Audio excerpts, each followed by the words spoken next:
Hey there. Oh, my neuropathy is bad today. It's bad. Let me cue that back up. Get it in my ears. I don't know how much music you guys can actually hear when we're doing this, but it puts something in the background for me, so at least I'm not just listening to myself silently talk. Although there's like 100 episodes of me doing that. Not just Proudly Radical, but Misery Likes Company as well. Amorous was first in. Fucking Amorous was. Yes, Devil Boy. Cappy mug, Cappy beanie. A company contacted me and wanted me to use them for merch, and they said, we'll send you samples. Thank you to Follow X Corvus. And so I took them up on their samples with no intent of selling merch. You know, it's what you get. Hey, Mixecular. Hey, Devil Boy. And hey, It Can't Rain All the Time. I see you changed the capitalization on your name since I last encountered you, I think over on Momo's channel. Did Momo tell you to come over here? Either way, thank you and hello. I need to wear my glasses more. You know, you do you. I have glasses. Kat made me put them on last night just so I could like finish the look. Apparently there's an aesthetic to this or something. I don't know. But I wear contacts. So yeah, that does a number on me. But we have entered the Kai is wearing a beanie, a branded beanie for the channel arc. I am drinking out of a branded mug portion of the channel arc. So that's a thing that we've started doing. I want the door back open. I'm kind of hot. Hang on.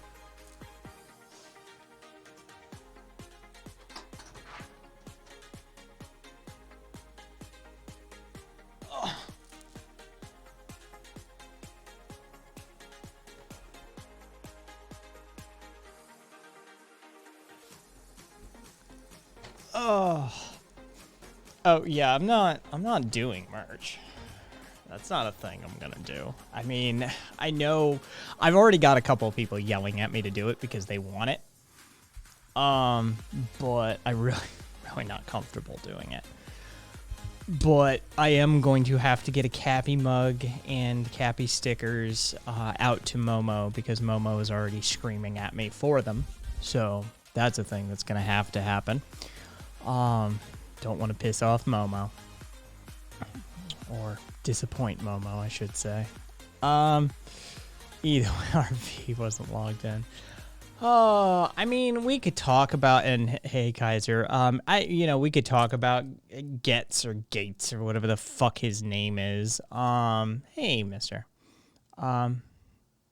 You make the files open source so people can get their own. Cappy's already been posted on shared content before. I mean, I probably can, yeah. I can repost it, but yeah, I posted a fucking high-res, like, stupidly high-res version of Cappy. But yeah, I can make that happen. I like to, and that's the thing. Oh yeah, the fucking Amazon busters. There's a lot of stuff to talk about tonight, quite frankly, but I don't feel like doing it solo. I don't know. Any of you motherfuckers feel like having a conversation? We can start working our way through some of these. I mean, look, I can't force any of you into anything. But if any of you motherfuckers want to go jump on air with me, by all means, it would be appreciated to bounce some of this stuff back and forth. I mean, Mixecular, what I said about it, I said last night. There's nothing to say until the trial is over, as far as I'm concerned. Only if someone more educated comes on with, too. Well, you've got me, Karina. Yeah, that's basically my opinion on the Chauvin trial at this point. Oh, okay.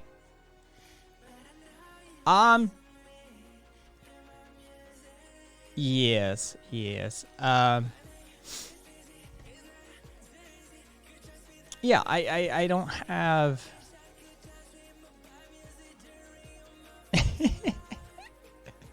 You got me too. I can fill both those roles. But yeah, as far as I'm concerned about the Derek Chauvin trial, I we'll see when it's over.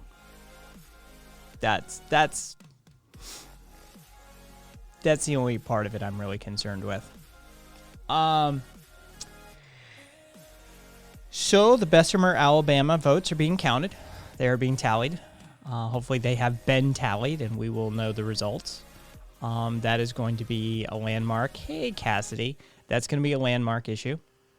That's going to be definitely a moment. Whether it is successful or not, because don't hold your breath. This country is deeply propagandized. But whether it is successful or not, hello, Karina. Let me get your volume. Heyo, how are you tonight? Give me a count to 5, please. 1, 2, 3, 4, 5. Okay, cool. Thank you. Just always check people's volumes. Cassie, a few things. I did see again. This is my point with the Chauvin trial. Yes, the witnesses have been damning, or the testimony has been damning. It has been okay, but none of that matters. None of that matters. I have seen. I'm sorry. I'm gonna be the jaded old fuck in the room. Do you know how many of these kinds of things I've seen in my lifetime as an American? Where you're like, oh shit, they're fucked. Like, I mean, clearly, like this is damning evidence, and surely they will be sent away for lifetimes and lifetimes, and they're walking free. They file lawsuit. They have severance packages. Oh, and they have a job back in the one county over. Yeah, I was gonna say that. Isn't it like 60% of all forcefully fired cops that are not approved by the union are rehired within like the same year? Yes, they more often than not are rehired or heavily compensated. Yeah, they always fade away jumper on us. And see, that's the thing. CEO, and by the way, I have been confirmed. I've had it confirmed by multiple people on the right that, in fact, I am the CEO of Antifa. So I don't know. You masquerading as a fraud out here. Love the name. Love the shtick. We're all Antifa CEOs. Fair enough. I like it. I like the shtick. We had a cop here in Vegas who infamously shot a black veteran who was having a meltdown in his vehicle in an apartment complex. And he, I have said, I have quoted someone else saying the N-word twice in my podcasting history. That is one of the instances when I told the story for the first time. I tell people, like, this is what he said, and for impact, you need to hear the words that this man uttered. And I won't be doing that tonight. The other, by the way, is Ehrlichman, Nixon's advisor. He told his girlfriend, who she turned around and testified against his ass, by the way. He told her that one of these days, I'm just going to shoot an N-word and get paid vacation. Well, he shot a black man, a veteran, who was having a mental health crisis, and he got 2 years paid vacation and then mental health severance package. He makes, I think, $120,000 a year with his pension. Yeah. This is oh, Gert. this is why I do say that likely he may need that mental health severance package, but not after 2 years of paid vacation. he didn't give two shits. I mean, we could argue that he needs the mental health care for different reasons, but it was of course given to him for the trauma of being involved in a shooting and all of that sort of thing.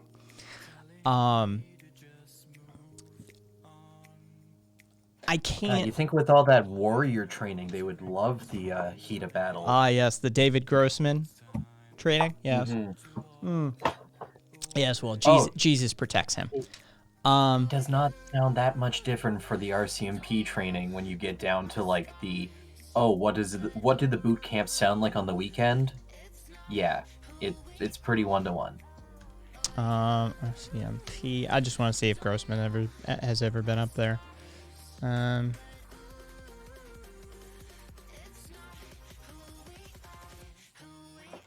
No, but people he's trained have trained RCMP, so by extension. Oh, I don't mean like he directly. Oh no! It. But that's the thing. Like this style of training. Yeah, no, he is the originator of this shit. Like, I mean, there's a lot to be said that there's other, but yeah, Grossman is the bulletproof mind, Rise of the Warrior cop dude. Like, it's him. I mean, there's a lot of other factors. Don't get me wrong. This isn't a monolithic thing. If we just take Grossman out back and fucking beat him with a rubber hose, that everything will get better. It's not going to. But David Grossman is singularly responsible for a huge amount of the fucked up training that has happened on this continent. Yeah, that kind of actually seems equatable with like how fascism relies on regressing to an old, better way of doing things. Cops, well, we couldn't be written up for beating these idiots back then. Yeah, he's an interesting character to look into. I've read a couple of his books. On the psychology of killing is a really fascinating one to read. But these are some of the reasons that you won't catch me speculating about the outcome of any police involved shooting trial ever. We'll wait and see what happens, and after that we can measure our reactions thereof. But until then, I will sit on the sidelines. And yes, cop unions do have too much power. You are correct. The only union we probably argue needs less. Yeah, they're probably the only group that shouldn't have a union.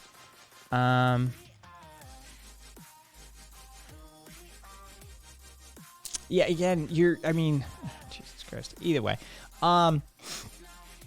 Yeah, there's Kaiser. So yeah, Gates got himself in some trouble. I have, where do I have this? I have it somewhere. Let's see. Yeah, fucking, oh, by the way, like there was a tweet from like from Elon Musk, if there's ever a scandal about me, please call it Elon Gate. And Gates fucking replied back, deal, I want Gates Gate. Well, he got his fucking he got his wish. But all right, so let's speed run the Gates thing. He's the only person to vote no on the anti-sex trafficking bill after having previously secretly adopted a 12-year-old without going through the legal process to do so after dating his sister, the kid's sister, who knows at this point, may not have an issue with sex trafficking there either way. He now lives with this child who is now over 18, and there's a questionable relationship there. We don't know what exactly is going on there, and I can't, begin to speculate, but he's also, he's been arrested for drunk driving and many speeding tickets, and he's associated with, like, alt-right Holocaust deniers. He's made threats against fucking people. Famously, he fucking spread COVID. He's got a ton of ethics violations, and he, again, has an alleged sexual relationship with a 17-year-old girl. They're investigating whether he violated federal sex trafficking laws because apparently he paid her to travel with him. Once you cross state lines and money comes involved, it becomes an entirely different ball of wax. So there's the Gaetz rundown. Hey, Viva. Are we talking Bill here? No, Gaetz. His name is Matt Gaetz. Matt Gaetz, thank you. Yes, he's an American politician. He's kind of a shithead. Oh God, I just had to look at his face. Yes, Kaiser. He's got what we call a 5 head, right? Like forehead. Put 4 fingers on your head. If you can fit 4 fingers, you have a forehead. If you start requiring more fingers, you've got a 5 head or more. He's definitely got that 5 head territory. Yeah. Oh yeah. Antifa CEO pointing out that yes, in fact, it was Bill Barr who opened up the case during the Trump administration. So I mean, it's not even like the goddamn fucking liberal Democrats and they're no. What other victims does he have? Hey, Fertus. We talking about Catboy lovers. And not to mention a huge Trump ass kisser. Earlier today, before the story really broke, Matt went to the press and said he was considering retirement from Congress to take a Newsmax job. Trying to get ahead of it. Guarantee it. Trying to get ahead of it. My bad. I'm confusing with Nick Fuentes. Yes. That's the other alt-right grifter. Although Nick Fuentes wasn't an elected official. Better or for worse, I suppose. Kind of a shithead is quite the understatement. Well, we try and be generous.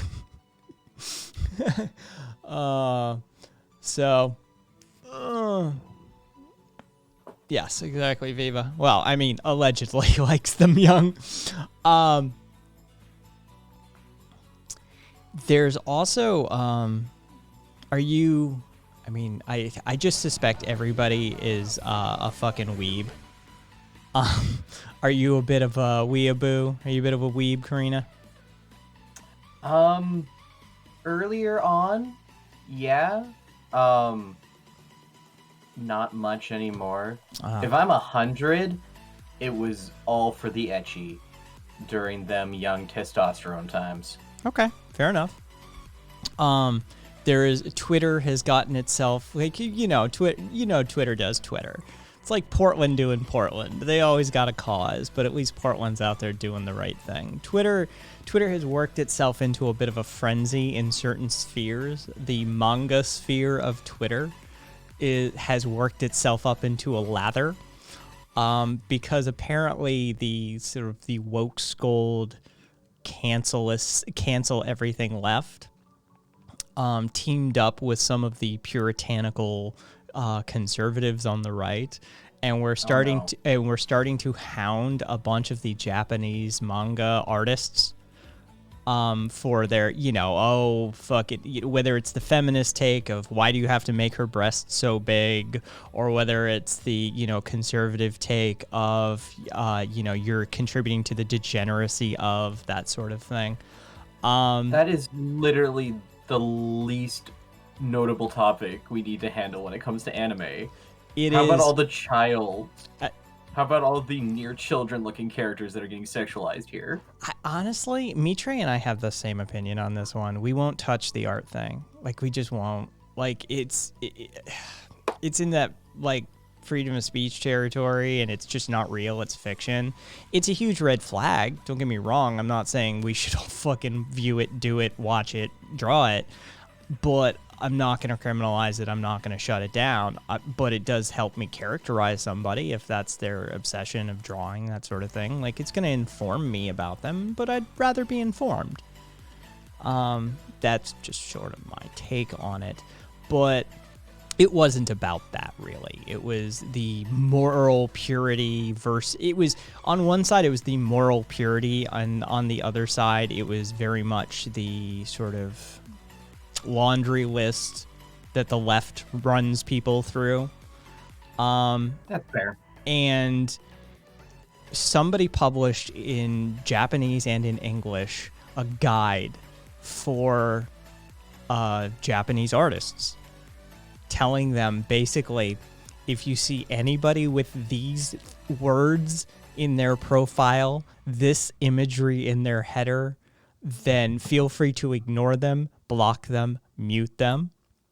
This is not about your it was sort of trying to bridge the gap between like how Japanese society reacts when like you get dogpiled versus Western culture. And so trying to explain to them like this doesn't have as much to do with you as you may think it does. And so please continue doing your art, please continue creating. But the list that they put up of like keywords to keep an eye out for, let's just say it pissed a lot of people off. Let me guess. Pronouns of any kind were on that. Yes. Yeah. ACAB, BLM, autistic, non-binary, neurodivergent. Like, I mean, it was the list. It was the list. There was a page worth. Like, legitimately. It was funny. Like, as somebody who, like, I can step back and appreciate how, like, if you look at it, you're like, okay, so I came across it from fucking one guy who covers these sorts of things, like Japanese manga, anime, and that sort of stuff. That's his thing. He's a commentator on it. And so I knew going in that there was like, we're talking about like of Twitter, right? But yeah, it's screaming on either end. Yeah, but looking at the sheet that the page 1 of 3 pages that this account published, and like, you know, if you see any of these terms, I just start laughing my ass off. I'm like, you just lit the fuse.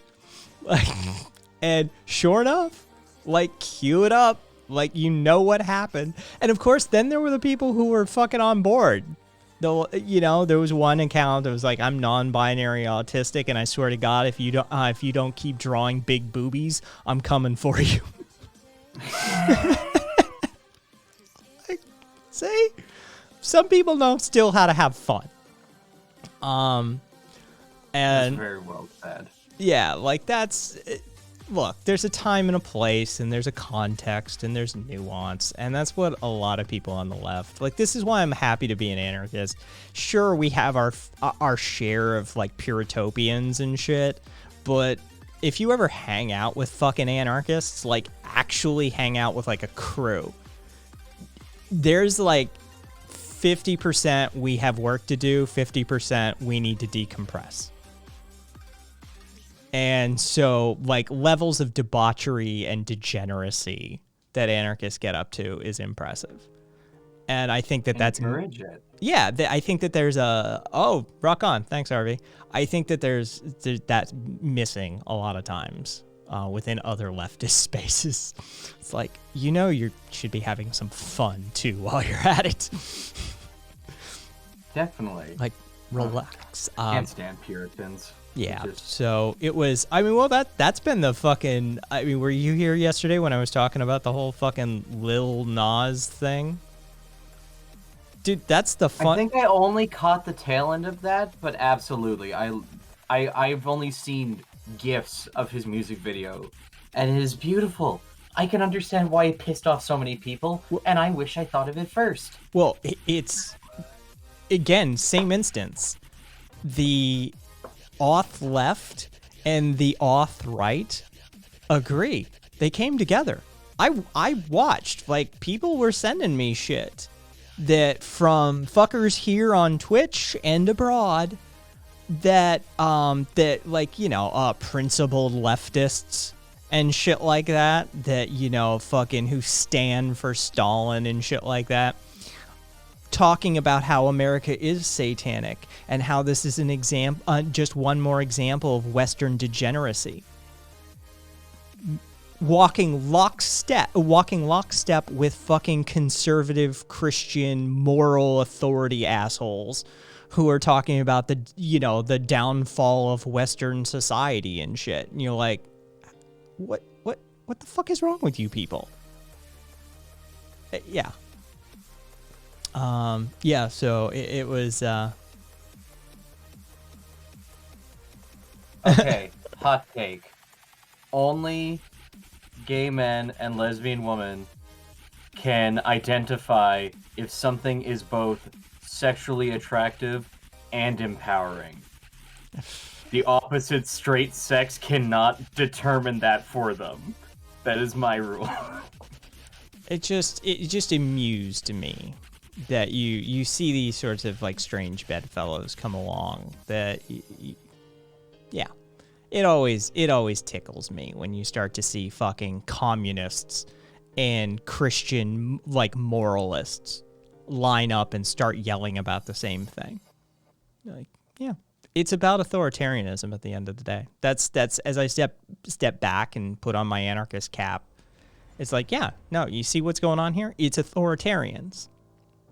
It doesn't matter whether you're talking about communism or Christianity or fucking capitalism. The problem is authoritarians. And occasionally you can catch them out.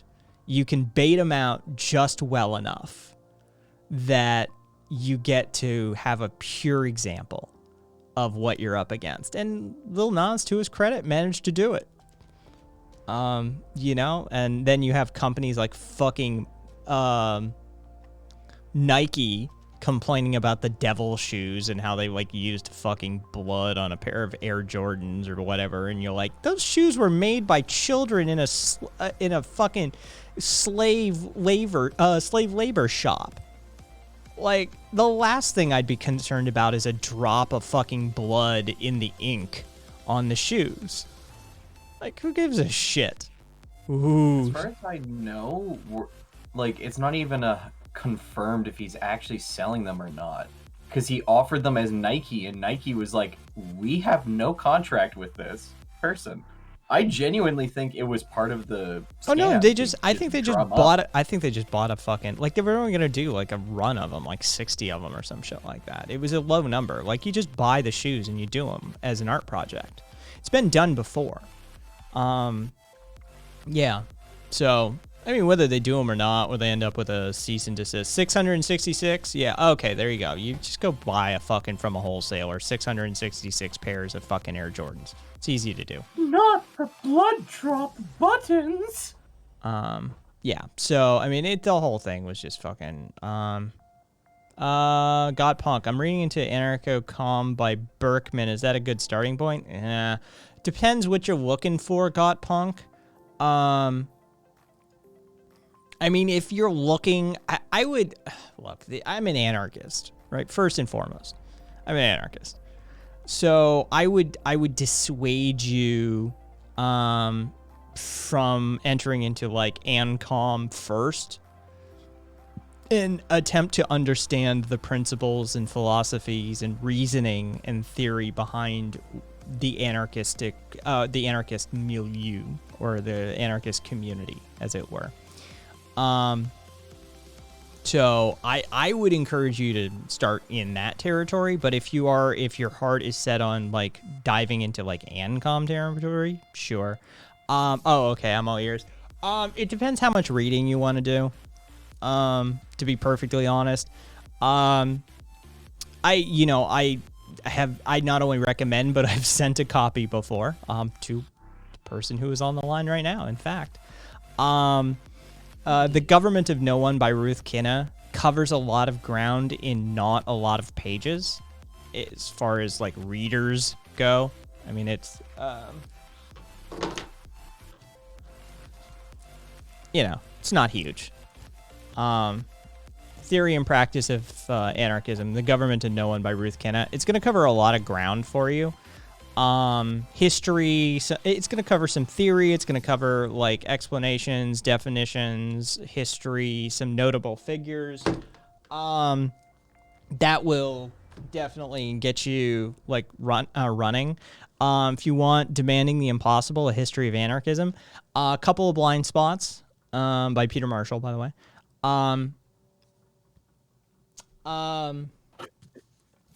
It's pretty Eurocentric, this one. And I have a stack here. Basically, if you want to cover the globe, you need like a stack of books like that, which I do have. I'm still working on filling out China. Let's just say they did a lot of damage, and it's difficult to recover the historical record for anarchism in that part of the world. But this will definitely cover some ground for you. Okay, so, all right, so first one, Government of No One, Ruth Kinna, Ruthkinna. Demanding the Impossible by Peter Marshall. I would tell you to start there. Start to understand anarchism before you attempt to bridge the gap into ANCOM territory. Hey, Frackle. You done lurking? I saw you when you... I'm pretty sure I saw when you came in. Yeah, you were on lurk. He was the third poster. Yeah. Thought I saw your ass. Yeah, that would be my recommendation, Gopunk. Is... Rock on. I have a question for you. What you working on, Frackle? What you got, Karina? I was going to say is, would you say that the good fundamental understanding of anarchy and its need to dismantle hierarchies, would you say that's the only healthy way to go into communistic rhetoric without leading into... Yes. Okay, yeah, I don't even need to continue. Got it. Yeah. How to avoid tyranny? You need to know anarchy. Yeah. It's the only way you're going to get there, in my opinion. I'm not anti-communism. I'm anti-authoritarianism. And if you use authoritarianism, you won't get to communism. This is what off-left doesn't understand. They don't understand the ethics, the meta-ethics, the philosophies underpinning the problem with what they're attempting to do. And this is why Bakunin and Marx fought like fucking schoolgirls. This is the issue at hand, is if you try and use the state to enforce communism, what you will end up with is a dictatorship. All over again. You're just going to do the same thing. You're going to end up with a vanguard. You're going to end up with a ruling party. You're going to end up with an elite class. You're going to have classism cycle through all over again. You can't get there by those means. And so if you try and use Marxist, Leninist, Trotskyist, Maoist tactics to get to actual communism, then what you end up with is what we see. China. Russia, Soviet Russia. Would you clip? Let me hear it. So, all right. So, first one. Oh, okay. It's the book recommendations. Yeah, okay. So, yeah, Fertus Hook and Got Punk up. Yeah, Got Punk, just click the clip from Fertus. Those are the recommendations right there. Yeah, how far have you managed to make it anyway in those books that I sent you, Karina? I have a reading impairment, so That's fair. I will be honest, I have reread the first chapter of Country of No One, I believe. Government of No One. Government of No One. RV, as of today, you have inviter permissions, so you can make that happen. I'm pawning off more work on my mods slowly but surely. No, perfect. Do it. So When I okay. did- when I So started, you I got a relied couple on of my chapters blog. in at least. Yeah, it is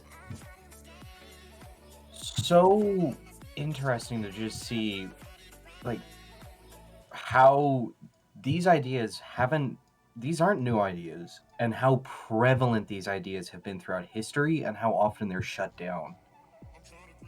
It's Like, yeah, it's nothing I talk about is okay, let me revise that before I even finish the statement. 90% of what I talk about isn't new. It's the truth. When I enter post-left, post-anarchism, okay, now we're talking about something that has been developed within my lifetime. Right? This is 30 years old territory. But everything else, it's old as fucking time. That's it. And Mainly- in reference, Viva, who watched Twin Rabbit's video on Stolen Anarchy yesterday, that's the thing. Indigenous communities were utilizing anarchistically organizational principles from the word go. Right, like this is why anarchist theorists, Jesus Christ, I'm having a night tonight, blah, blah, make a distinction. And I didn't correct you earlier when you said this, but there is a distinction. Anarchy, anarchist, and anarchism. There is a distinction. There's a line. An anarchist is the line. Basically, an indigenous community is practicing anarchy. There's no but they are not anarchists. Yes, correct. They're not. There's no theory behind it. There's no political science. There's no like meta-ethical philosophical analysis of the whys and the hows and those sorts of things. But they're still practicing anarchy. Go ahead, ask. Yeah, because it wouldn't require them, like, to become an anarchist. Would that not be the definition of not just you practicing anarchy, but trying to instill it where it is not? It's sort of the difference between, look, you can do engineering and not be an engineer. Right? You can go back in your workshop and you can do everything necessary. You can, lay some rebar down, you can pour a concrete floor, you can frame it out, you could put a roof on it, right? Like there's very real engineering that is happening in this process. But the scientific understanding of the process is where engineer and engineering comes in. Right? So it's the sort of edification of the individual who's practicing it. It's the pedagogy or the knowledge of the teaching. It's that sort of thing. The deeper philosophical understandings and the scientific understandings of the processes involved that make the distinction. And so, yeah, like indigenous communities practice anarchy. Not all of them, but many of them utilized anarchistic principles. And then you have somebody like me who is an anarchist and advocates for anarchism, right? Like I'd be happy with anarchy, but we can't get there, right? A Western society is not going to be practicing anarchy. We need anarchism. We need the philosophical underpinnings. We need the scientific understanding. We need that other level, that other dimension, because that's how we operate as a society. And so there is a technical distinction that anarchists make within that. So yeah. So like pretty much you're saying is like we can't, even if we could say draw a like 20-kilometer radius and be like everything inside here is officially anarchy. It's not good enough because the rest of the world will not cooperate and our society is not actually getting better that way. Not really, is it? So anarchism is anarch with an engineer degree. I mean, in a way, it really is. Viva. Someone can debate very well their political beliefs by simply watching educated people on YouTube debate the exact same way. they haven't read the theory themselves and come to the understanding. They just know the best way to parrot it. Yeah. And that's that usually the best way to suss that out is ask them to create. Right? Like that's the difference. It's, can you follow a recipe? All right, fine. But you're not really a cook yet. You are cooking, but you're not a cook. Right? Can you create a meal? There you go. Now you're a cook. It's the deeper understanding. It's the relationships and understanding how they interact and, you know, flavors and all that sort of thing. You're a cutie. That's what you are, Devil Boy. Mixed secular. I can find post-left anarchy, but not post-left post-anarchy material. That's because I may be the only person actively advocating and talking about post-left post-anarchism. It may be a unique synergy within myself. I'm sure that there are post-left post-anarchists out there. I'm positive there's got to be a few. I'm guessing McQuinn would probably be one of them, but he doesn't actively advocate for it. He is more focused on post-leftism rather than post-anarchism. Newman, I don't know. I've never had a conversation with the man. The closest I could probably get is one of his students is reachable. I could probably reach out to him. Is post-anarchist, but doesn't really talk about post-leftism. And so there are others out there that are operating, you know, within these sorts of philosophical spaces, but I'm the only one that I'm aware of. And again, my awareness is limited.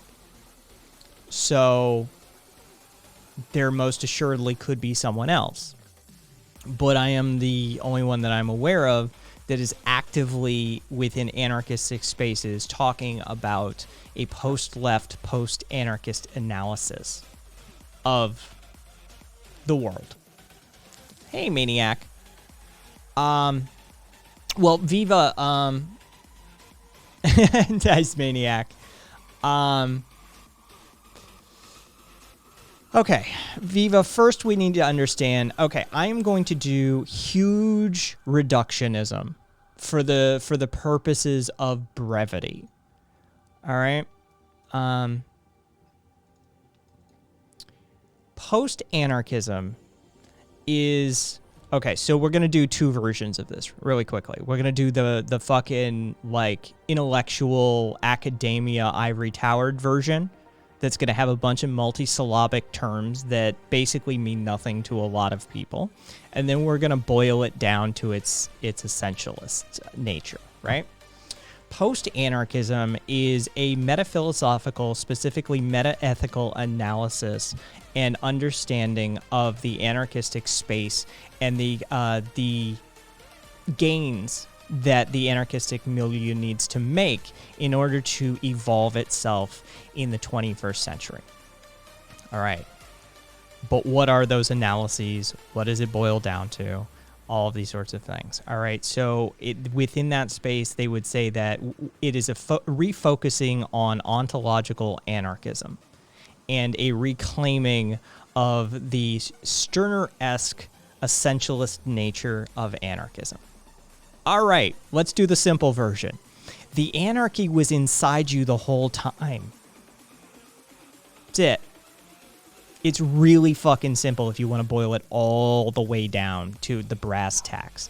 Post-anarchism is about understanding that all it is about changing your fucking mind. It's an analysis of power dynamics vis-a-vis Foucault. Right? It's about understanding these intermingled relationships. But at the end of the day, what it boils down to is, I'm an anarchist. Okay, what does that mean? That means I believe in individual autonomy. I believe in reciprocal, free associated networks of affinity groups creating mutual aid networks. It means that I believe in dismantling the state as an end goal It means that I don't believe in things like the nation state should exist. It means I don't believe. All right, cool. Do I believe all that now? All right, cool. The only thing left for me as a post-anarchist to do is to sit on the line with Karina and convince Karina that Karina should be an anarchist too. That's it. That's all that's left. It's education. At the end of the day, what post-anarchism is about is understanding that you already had all of the inherent power necessary for an individual to be truly autonomous within this world, and the only thing holding you back are power dynamics. See the Foucault analyses. And so what I need to do as an anarchist is reach out to somebody like Karina and say, what do you need? What are the tools that I can give you? You can avail yourself. Oh, Jesus Christ. Okay. It can't rain all the time. Thank you for the host. And then you start building the power networks. You start rebuilding them. Right? This is what post-anarchism is about. It's about understanding that the anarchism was in you the whole time and convince others of the same. Because at the end of the day, what is the analysis of the power dynamics of the nation state as it stands? Right? Why can't we do what we want to do? Well, because there's a bunch of politicians who are sitting at the helm of this weird system that has been empowered. Well, why can't we directly petition them to change things? Well, because if you attempt to do that, there are people empowered by the nation state to utilize force to put you down. Oh, all right. So all you're telling me really at the end of the day is I need to change a bunch of people's minds. This is what this is about. This is what post-anarchism at its core is about. Now, there's some really heavy texts. After Post-Anarchism by, oh God, I forget their name, which is a literal philosophical treatise on the matter. It is heavy lifting. If anybody really wants it, I can get it for you. Maybe the anarchism was from the friends we made it along the way. So this is post-anarchism. Understanding that the innate autonomy was within you the whole time, that it's a matter of changing your mind, and then once you do that, it's a matter of rearranging the power dynamics for your society or community around you. Right? This is the core essence. Now, you wanted to know about post-leftism. All right, post-leftism is not a departure from the left. I've demonstrated this before. All right, if you have your political compass axes, right? And I'll do this for you guys so it's oriented correctly, I think. All right, so you've got your authoritarianism, your libertarianism. Hey, thank you for the follow, Kalantari. And you've got your conservatism, and you've got all of your left-wing stuff, right? You've got your what would technically be designated as liberalism over here, right? All right, so over here on the left, we're not talking about like going to the right when you talk about post-leftism. What you're talking about is stepping back. It's about adding another axis or another dimension of analysis. And so post-leftism is about a stepping back as anarchists. Post-leftism is an anarchistic methodology. There is no post-left communism. There is no post-left socialism. There is no democratic socialism, post-leftism. Post-leftism is anarchistic. It's a lens of analysis intended for anarchists to step back from the left, who we have been associated with for a couple of hundred years, but we aren't born of.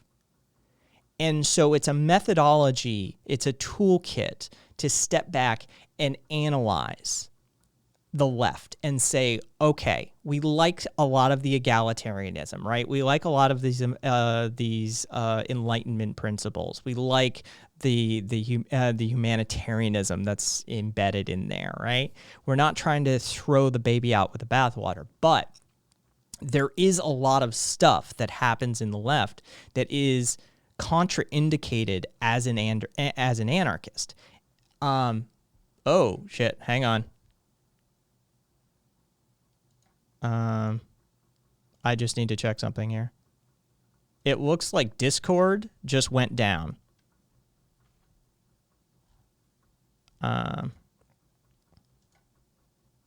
Are you fuckers still there? Let me know in chat if you guys are still live. It looks like internet connection's good. It just looks like Discord just went down. Okay. Yeah, it still looks alive. Yeah, no. Discord seems to have crashed. Hang on, let me open it.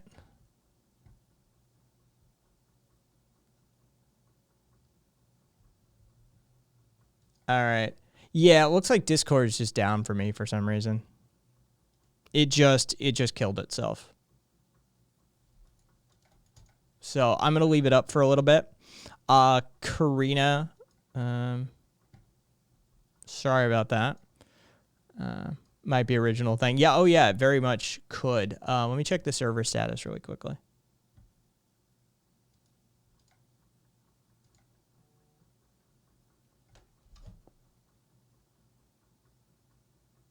Interesting. It looks like it's just on my desktop. That is weird. Because I just got that notification from you on my phone. RV, it says connecting. Okay, RV's in my region too. Rock on. All right, at least I have confirmation on that.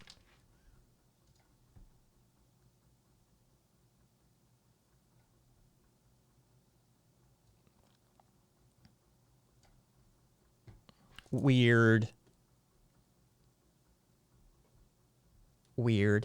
I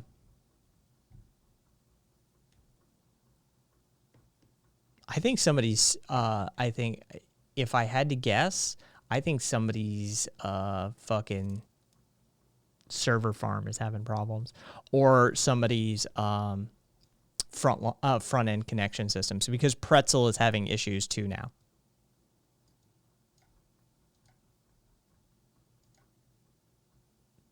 Yeah. I think somebody's host is having issues,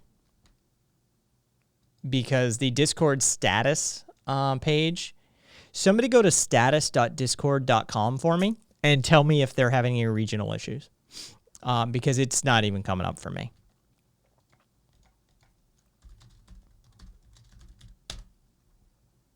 Yep. All right. Thank you, Karina. Oh, you're back in, Army? I will kill that.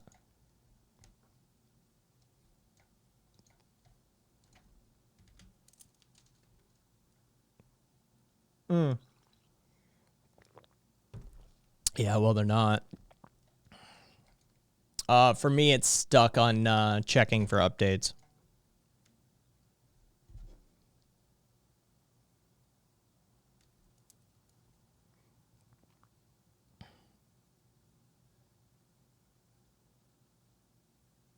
Oh, interesting. Yeah, I see the heat map. Looks like LA, Vegas, Phoenix, and a couple of others are... see if we can get that on screen.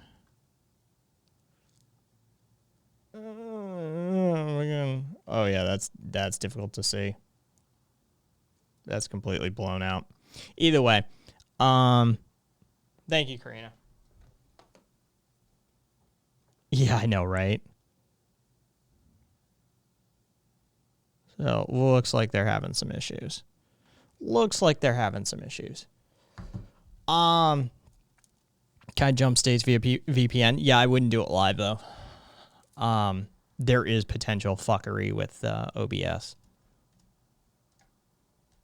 There you go. Anyway, oh, well, that's the thing. Okay, so let's just go back to, and I'll let that, oh, okay, so it got past the fucking checking for update screen, and now it's just sitting there trying to log in.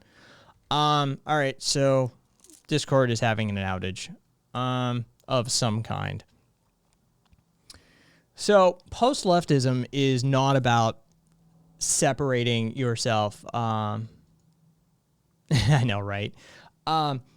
It's not about separating yourself out from the left, right? Like, it's not about a departure of the left. Hey, it's back up.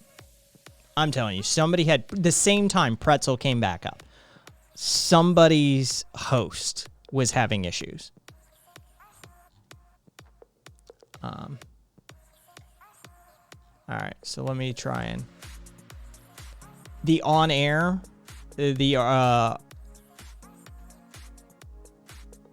yeah, there's, oh, there we go. All right, Karina, if you want to join me, join back. It looks like it's maybe a thing again. Oh, fuck me. Gotta love it, guys. Gotta love it. All right, can you hear me? Can I hear you? Hello. Hey there. All right, yeah, exactly the same moment that Discord came back, Pretzel came back as well, the music player. I think somebody's like shared hosting just had a little bit of a hiccup. I don't know who Discord hosts with. I don't think they're related, but I want to blame chain blocks.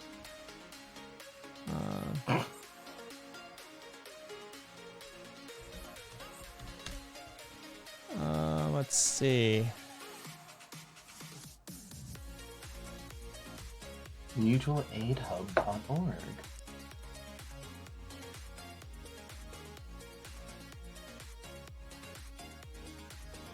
So who are they hosting with? It looks like they may be hosting on Google Cloud with Cloudflare in front. I'm secular. I want to blame Microsoft first. Yeah, well, love them or hate them, the Azure platform is actually pretty solid. So Google is definitely the more risky one to go with there between those two. it's been a weird arc. Fucking Google started off like do no evil, and then Microsoft was the fucking literal devil. And then Google became the fucking like spawn of Satan, and Microsoft started reeling back a lot of their shit and became actually kind of a halfway decent mega corporation, of course. But I mean, they're not as horrific as they once were. So I mean, progress, I guess. Either way, yeah, exactly, Emrys. To fix the monopolies, you just have to end regulations and let the market fix itself. That's all. For sure. Yes, because I want to buy my Disney burger from my Disney brand car as on my way to my Disney job.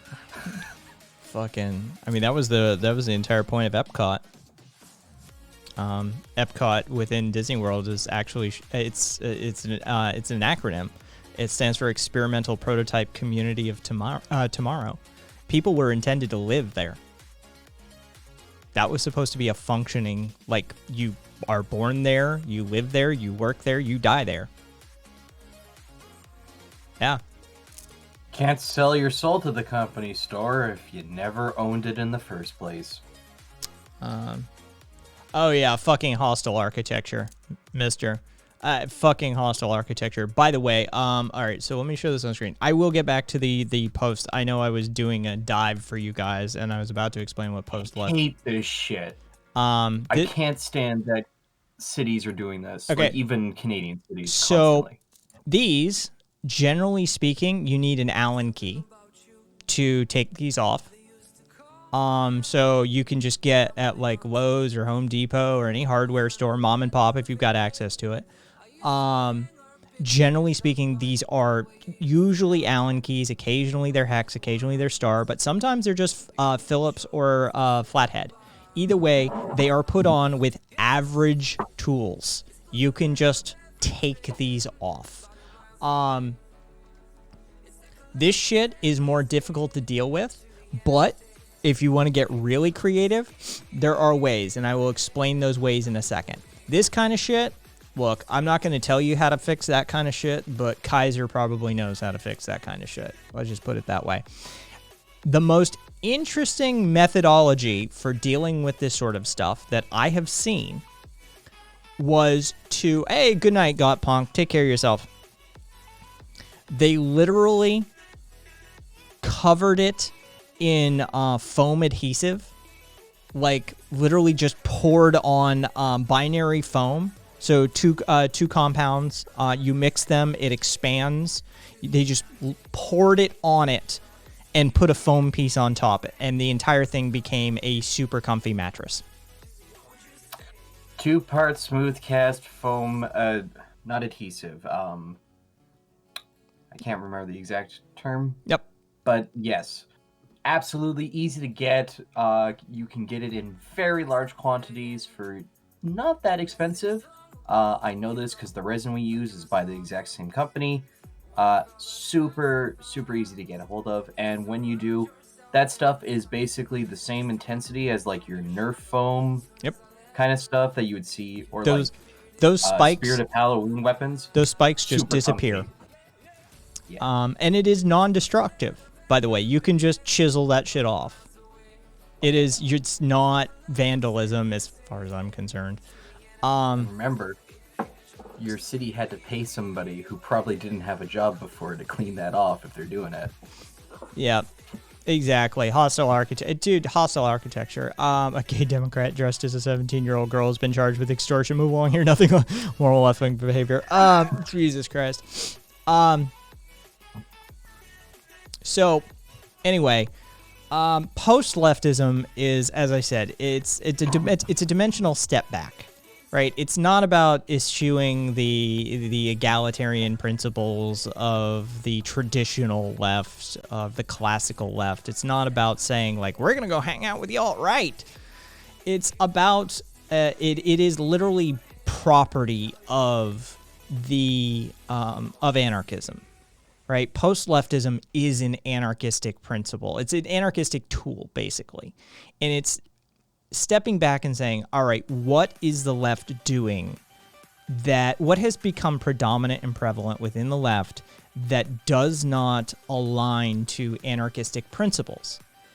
And some of the examples that I can give, yes, Z-axis stuff, exactly. X, Y, and this is Z. So, regimented hierarchies within organizing and activism. These are problematic and they need to go for multiple reasons. Professionalism or sectionalism, depends who's talking about it. But basically that person is the field manager. That's their task, and you report to them. Interesting. Regimentation starts to result out of that. Hardened or ossified ideologies in which you become subservient to the ideology, generally referred to within post-leftist discourse as substitutionalism, where once upon a time it was about empowering the worker. The worker comes to work for the movement rather than be empowered by the movement.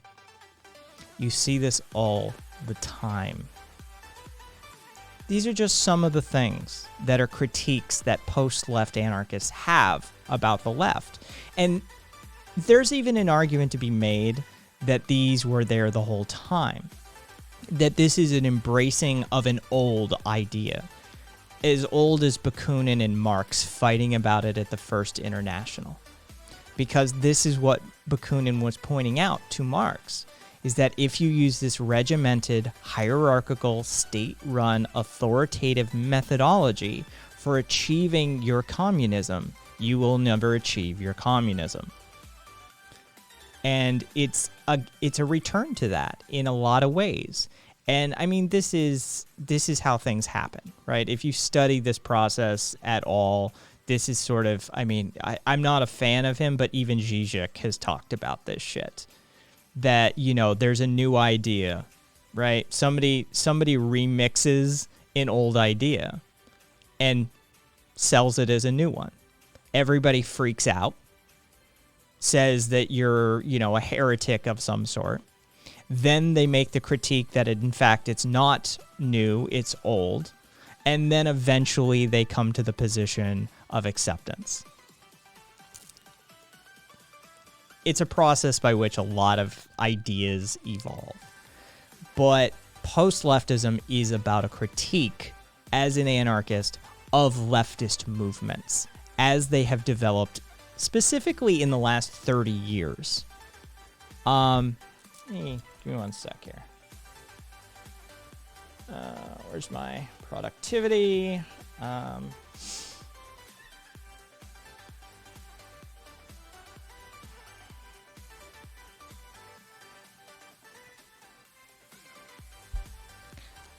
So here's just some highlights. So mediating organizations that include things like political parties or mass political organizations, front groups, single issue campaign groups, etc. Their goals crystallize and congeal certain aspects of more general social revolt into set forms of ideology and congruent forms of activity. So reductionism, right? We talked about this. Particular aspects of no, we didn't. No, we talked about substitutionalism. Reductionism. So basically, particular aspects of a social struggle are only included in these organizations, right? You see this all the time. If you're not talking about what we're about, you are not an ally. Get out. This is a problem. This is a problem. It leads to other people within the proletariat being ignored, invalidated, or worst case scenario, repressed, like actively repressed. And that just leads to further and further compartmentalization of the struggle as a whole, right? You end up putting down your fellow classmates, your fellow proletariat, those that are being oppressed, because they didn't fit into the box, right? The specialization or professionalism or however you want to, but it ends up, at the end of the day, what happens as a result of that is it creates a leaders versus those being led division. It's just sort of how it ends up. You end up doing just like a Foucault analysis of power dynamics, and you just start to see the power and influence structure resemble that of the larger system. It begins to mirror it. So, like, once this starts to happen, usually this is where the substitutionalism kicks in, and you...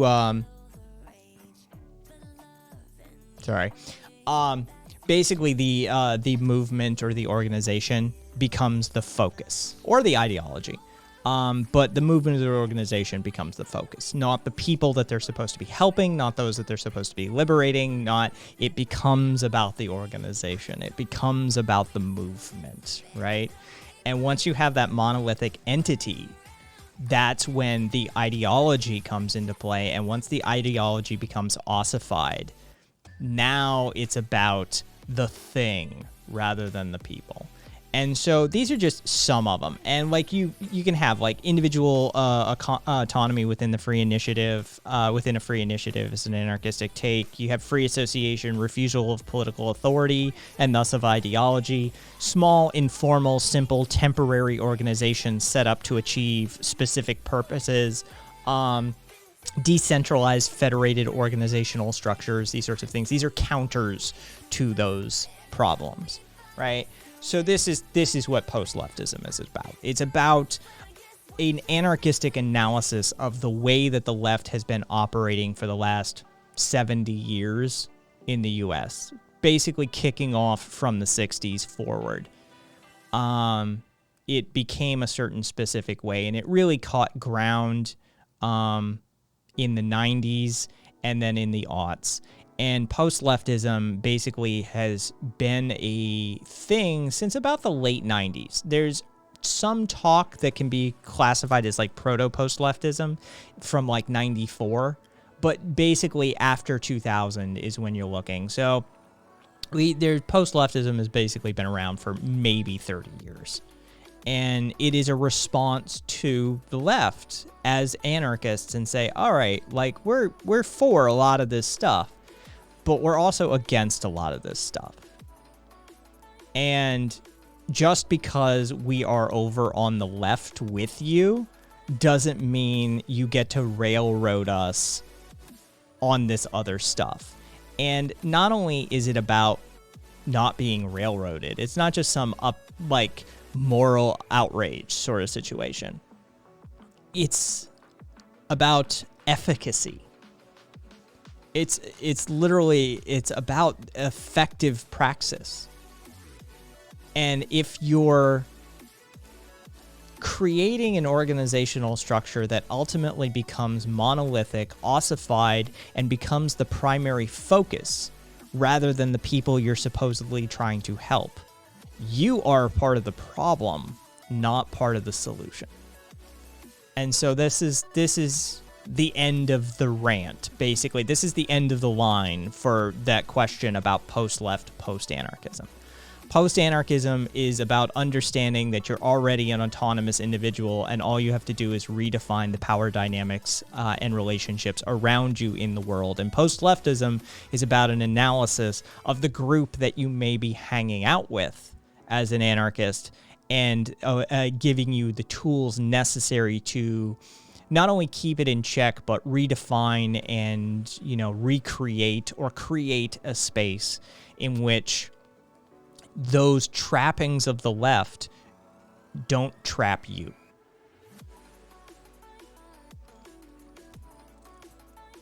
There you go.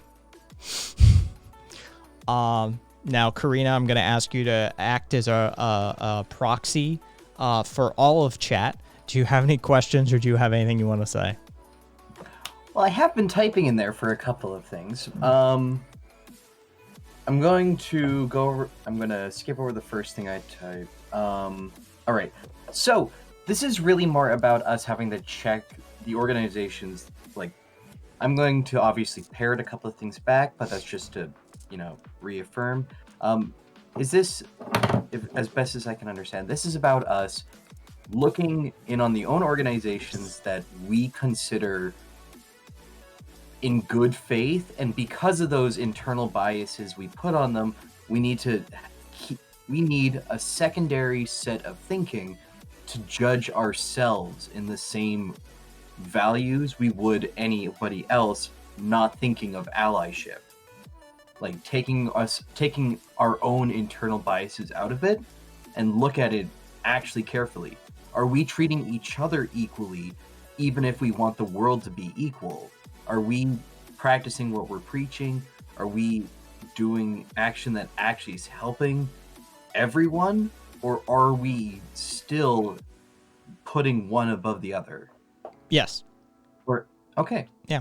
Like I said, it's a toolkit. A lot of anarchism is about toolkits. It's about intellectual tools and arming yourself or equipping yourself with them. And yes, it's about, because anarchists are idealists. You have to understand, philosophically speaking, right? I'm not using this colloquially. I'm not using this in everyday. I'm using this literally as a technical term. Anarchists are idealists. By definition, have to be. Yes, exactly. But that idealism can lead you down the rabbit hole of false hope. And you have to be wary of that. And a lot of these organizations that you may get involved with could play into that. And so it's definitely a methodology for keeping ourselves in check. It's a methodology for analyzing the outside world, analyzing your engagements with other leftists, and being able to differentiate and say, okay, does this live up to the sort of meta-ethical analyses that underpin anarchism?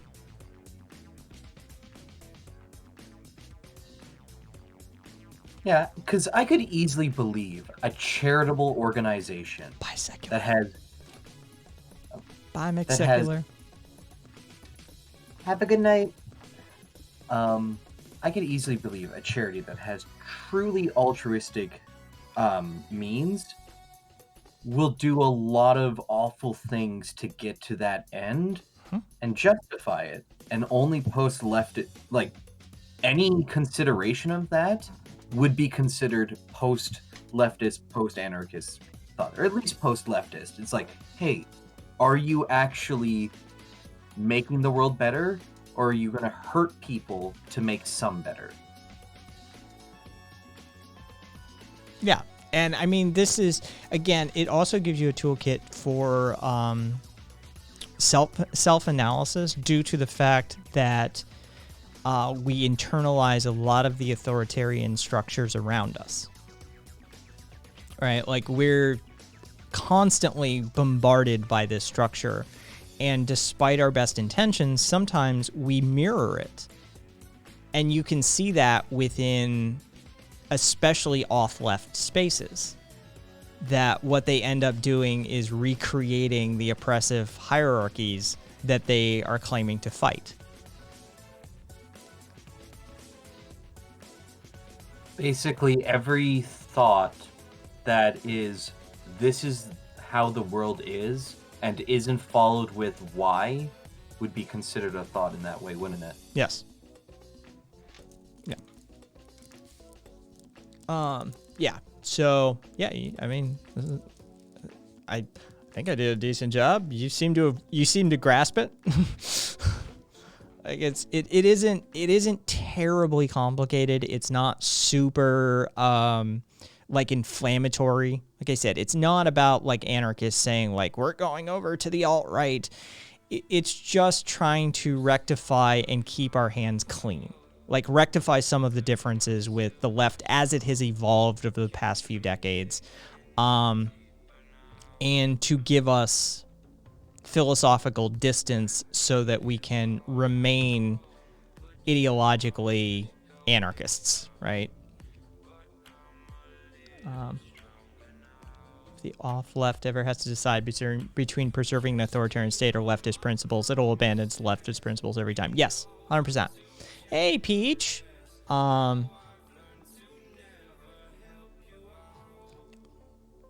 It's, yeah. And so this is like I said, I think I'm one of the few that talk about a post-left, post-anarchist position. And I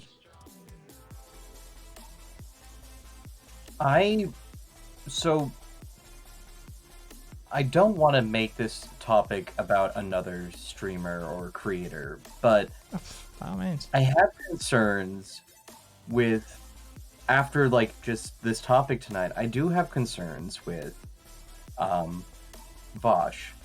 I actually consume his media quite often. He says a lot of off-the-cuff shit, but whatever. Really, my main issue is that just recently, I think just yesterday, the title Voshism dropped. And that's when it started crossing the line of, okay, is this going to lead into a new authoritarian structure, though? well, I mean, he's not. He's not he's not about dissolving the state. He's like, from what I understand. Look, I don't watch Vosh, but everything I know about Vosh, I know from Cat. As far as I understand it, he's basically a demsoc. Like, or a soc. I'm sorry, a soc dem. Not even a demsoc. He's a soc dem. Sorry, go ahead. Well, I was just saying, not a demsoc, a soc dem. Sorry, I just flipped those in my head. He's basically a social democrat. Yeah, Like, he's not about dissolving the state. He's not about collapsing down hierarchical power structures. He's about achieving a little more equity and equality within society. He's talking, tax the rich, redistribute some wealth. Like, he's not super radical, and he used to identify himself as an anarchist, and he goes, well, he may have been, but people change. Right? You can't hold somebody to what they used to be. You can only hold them to what they are now. Yeah, so even if he says he wants things, what he's preaching is enough to consider him just strictly a Sochdem. Sochdem. Like, I don't, and this is the thing. Titles are rather useless when it comes to things like this. He's not, as you said, he's not pushing for what we really need to be saying is power needs to start being dissolved. Well, I mean, but that's the thing. Like, we're having a conversation as like in an anarchist space, right? If I were advocating, right? Like if I were talking to somebody, if I were like literally doing propaganda, which I do from time to time. Like, I mean, I have legitimate conversions to my name at this point. I have people who came to me that, you know, ooh, Bernie's a socialist. That's terrible sort of mentality. And they now ascribe to anarchism. They practice to a certain extent. Like I've made grounds in this arena. So if I were being a propagandist, I would not be talking about that. I wouldn't be advocating for the dissolution of the nation state. I wouldn't be advocating for the, you know, removal of national borders, because it's a game of inches. So I'm going for that inch, knowing how to get it, right? I may have to pivot after I gain that inch to gain the next inch. And I may have to pivot again after that next inch.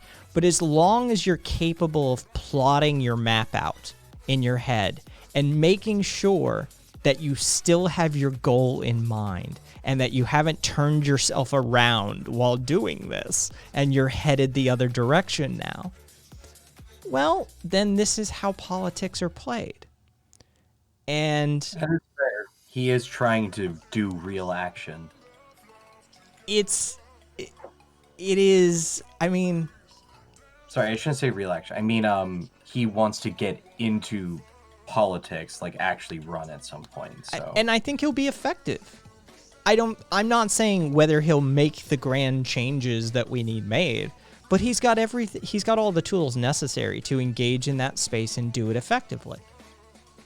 Right? Like he'd be a very efficient politician. So, I mean, as for anything else, I don't speak on it. See, that Frackle, there's a new era coming. There's a new era coming. I truly believe that.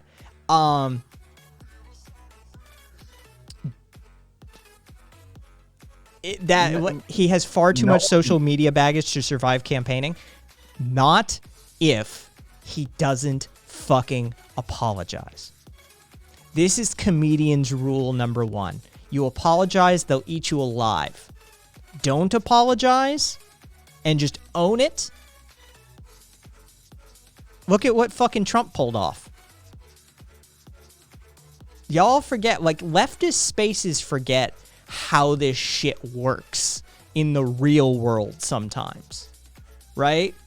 Like, it isn't... Voters don't want to see somebody, like, weeping, like, oh, I apologize for X, Y, and Z. No. They want somebody to stand up there and say, yeah, I said it, so what? I'm not apologizing for shit. And when I'm your senator, I will run my campaign, I will run my office the same way, unabashedly, unafraid. I will face down our country's enemies. I will face down the Chinese. I will face down those terrorists, and I won't hesitate the same way I didn't hesitate when whatever, right? Like this plays. It fucking plays. That's fair. Hell, I've even seen, like, I've been watching Vosh for quite a while, so, like, I've even seen him say I'm wrong in a way that didn't make him actually sound like he said sorry in any way. Yeah. He's like, fuck it, I was wrong, I get it, I researched it, I know how to debate your ass around this anytime now. I know what I was wrong about. Yeah. Let's move on. Non-apology apology. Which every politician needs to know how to do, and he's already he's mastered it. Like, I mean, this is the thing. Yeah, Peach, I feel like the left eats itself alive. We're our own worst enemy. Even Mumia said that during the height of COINTELPRO. Yeah, no, this is why I think he'd be a very efficient politician. I don't think... I mean, Marjorie Taylor Greene got elected. Feinstein is still a fucking politician. Right? Like, I mean, I got examples on both sides of the aisle. Like, you forget, like, we don't have leftist politicians.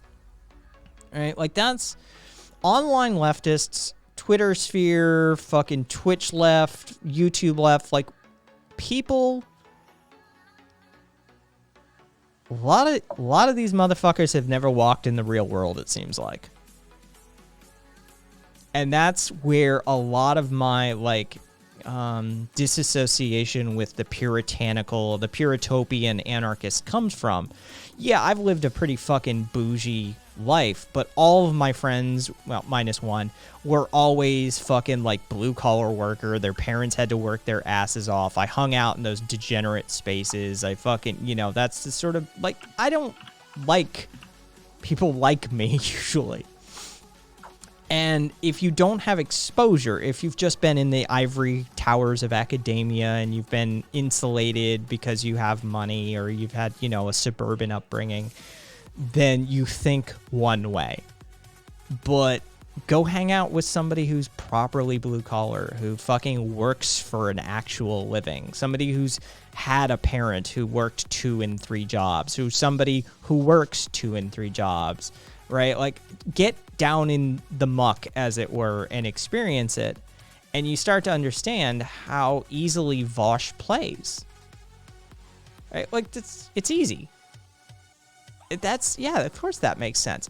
Dave Rubin has made a career out of his shit. Right? Like, look at some of these people.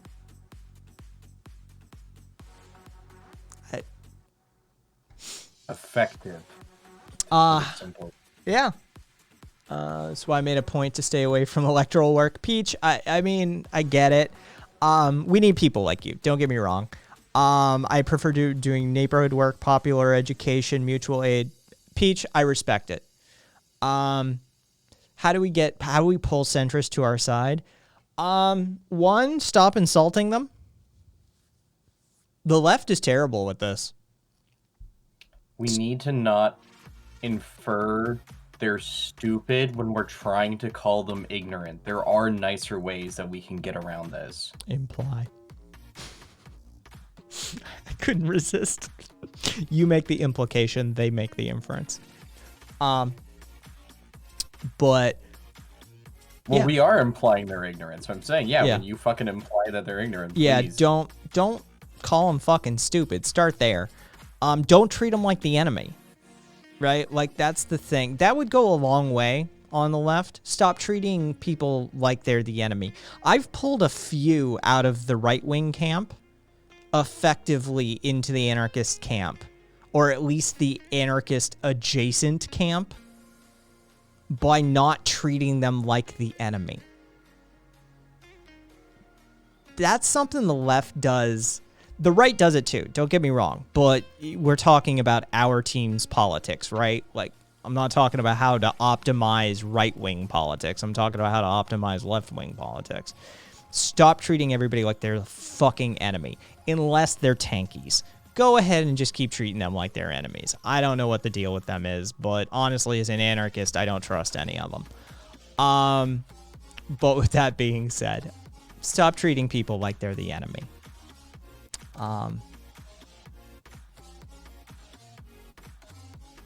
Yep, Kaiser has adopted the turn of phrase as well. Voting is like a day off for anarchists. A day off the job for anarchists, and that's the way you should treat it. Anarchists should not eschew electoralism, but we should see it as a vacation. That's not our real. It's a day we don't need to act. Yeah, it's a day off for us. But it doesn't mean, dude, you can do a lot of shit with down ticket voting. You can do a lot of shit with down ticket voting, and anarchists often forget about this. Hey, Sandman. Viva, if you sell it right, yes, you are. You are correct on that one. Let's see. Centrist voters are not our enemy, but aren't centrist politicians. I mean,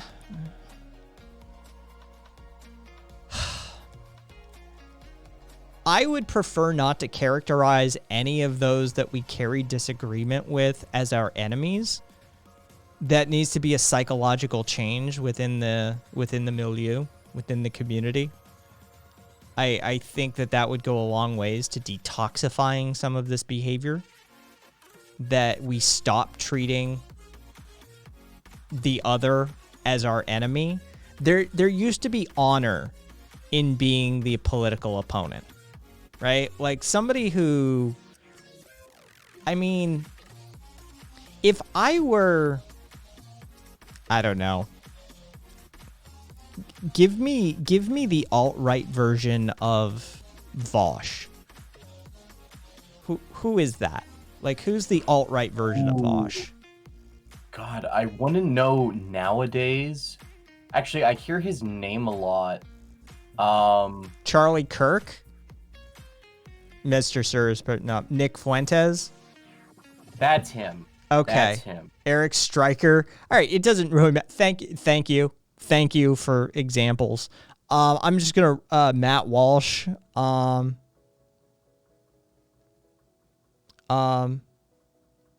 Tim Pool's their equivalent of Destiny.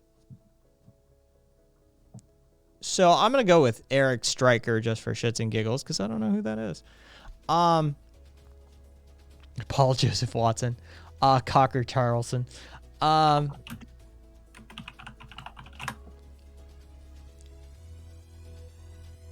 Keith Woods, Joe Biggs, Enrique Tarrio. Oh, it wouldn't be Enrique.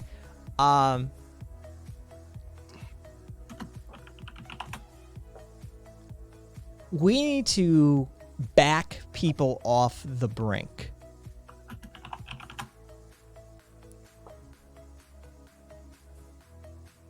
I mean, I wouldn't care. I'd prefer approval voting, Tim. If you're gonna go that direction. Look, I know I'm not getting what I want tomorrow, right? I'm reasonable. I'm a pragmatist. So, I mean, rank voting is an improvement. I'll take it. Do you mean approval voting by like an entire nation level for like the presidential vote where everyone has a I'd take it for any and all. Power? I'd take it for any and all. That's fair. It again, approval voting isn't consensus decision making. It's not consensus voting. Oh, sorry, I was getting those completely. Yeah, it's not consensus. It's approval is a different thing. It is one of the most fair. Marxist Leninist to Nazbol pipeline. I mean, I'm just saying it may be true. Either way, once upon a time, there was honor in being the political or ideological opponent. And the more we treat people like the enemy, the more they will be your enemy. People live up to your expectations. When you set expectations for somebody, they live up to them. This is the thing nobody really wants. Anybody in childhood developmental psychology understands this. If you set your expectations low for a kid, they will sink to meet them. If you set them high, more often than not, they will rise to meet them. When you set expectations for your political opponent, watch them match them. And so when somebody comes into this room and they say, is this a safe space, or can I talk about things that, okay, fine. We will give them 19 benefits of the doubt. Sure, they're probably going to do a bunch of dog whistles. Sure, they're probably going to out themselves on a bunch of things. But maybe, just maybe, 1 out of 20 people sits down, shuts the fuck up, turns their brain on, and listens. And sure enough, I've had it happen a bunch of fucking times. I'm not talking out of my ass. I've done this a while now. They walk away and say, hey, I'm not really an anarchist, but I understand anarchism now, and I agree with you on a whole bunch of points, and I love being in a space where I get exposed to new ideals, as opposed to a lot of those leftist spaces that immediately shut them the fuck down and just shit can them right out of the gate, right? Hey, Pops! Like, we have to start adopting that mentality of, sure, there's a lot of shit people, but do we believe in restorative or rehabilitative justice or not? Do we believe in these principles, right? If we think as leftists that even a murderer deserves a humane treatment, equality and equity, a chance at an education, a chance at mental health care and rehabilitation, a chance at re-entering society unburdened by their baggage of the past. That maybe, just maybe, even the worst of us, the worst amongst us, can be redeemed. Then what the fuck are we doing in our online spaces? Because I gotta tell you, we behave a lot like the alt-right sometimes. We dogpile, we attack, we shout down.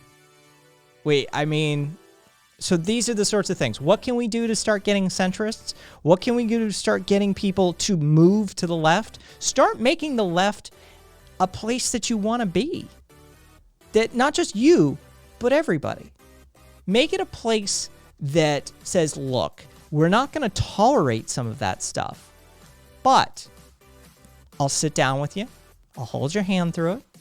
I'll try and empathize and sympathize. I'll show you compassion. I'll show you why you're wrong. I'll try to the best of my ability to educate you. I'll try to the best of my ability to show you a better thing than what you're rocking right now. I'll give it a good faith effort if you do too. And even if you don't, sometimes I'll still forgive you and I'll still try. We either believe in these principles or we don't, folks.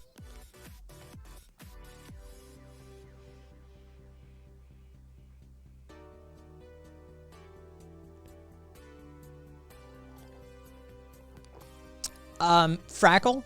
Yes, no, maybe so. There's many of us. And there's many jobs to be done. And not everybody has to do every job. Some of us should focus on singular tasks. Some of us should focus on multiple tasks. Some of us should push one lever. Some of us should push multiple levers. Yes, exactly. Diversity of tactics.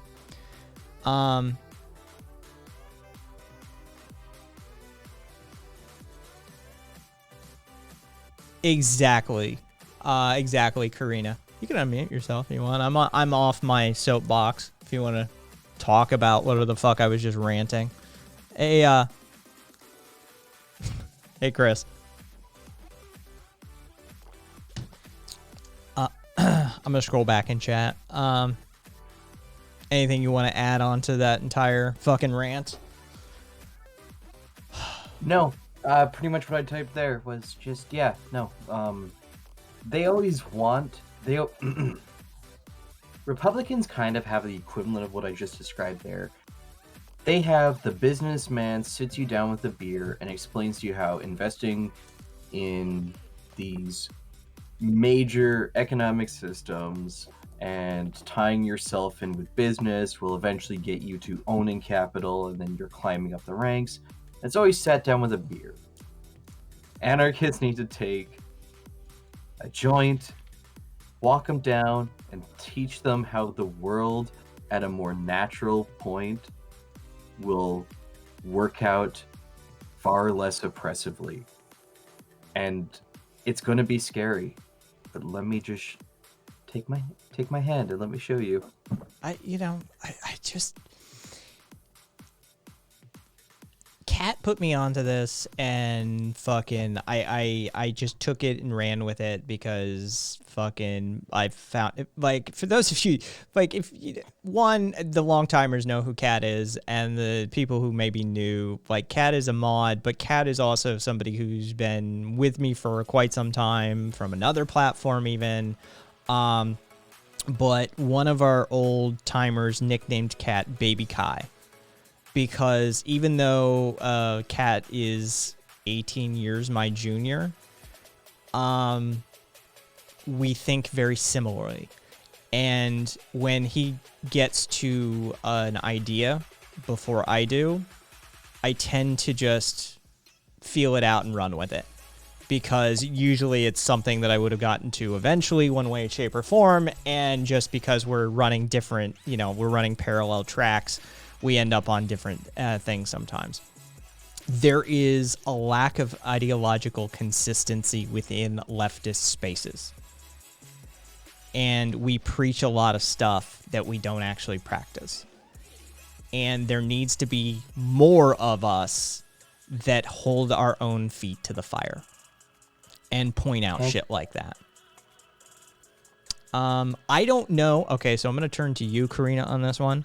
Trundlesk asks, I have a question. How do you think Vosh's term scientific anarchist, or what do you think of Vosh's term scientific anarchist and the harm it's done to the anarchist left?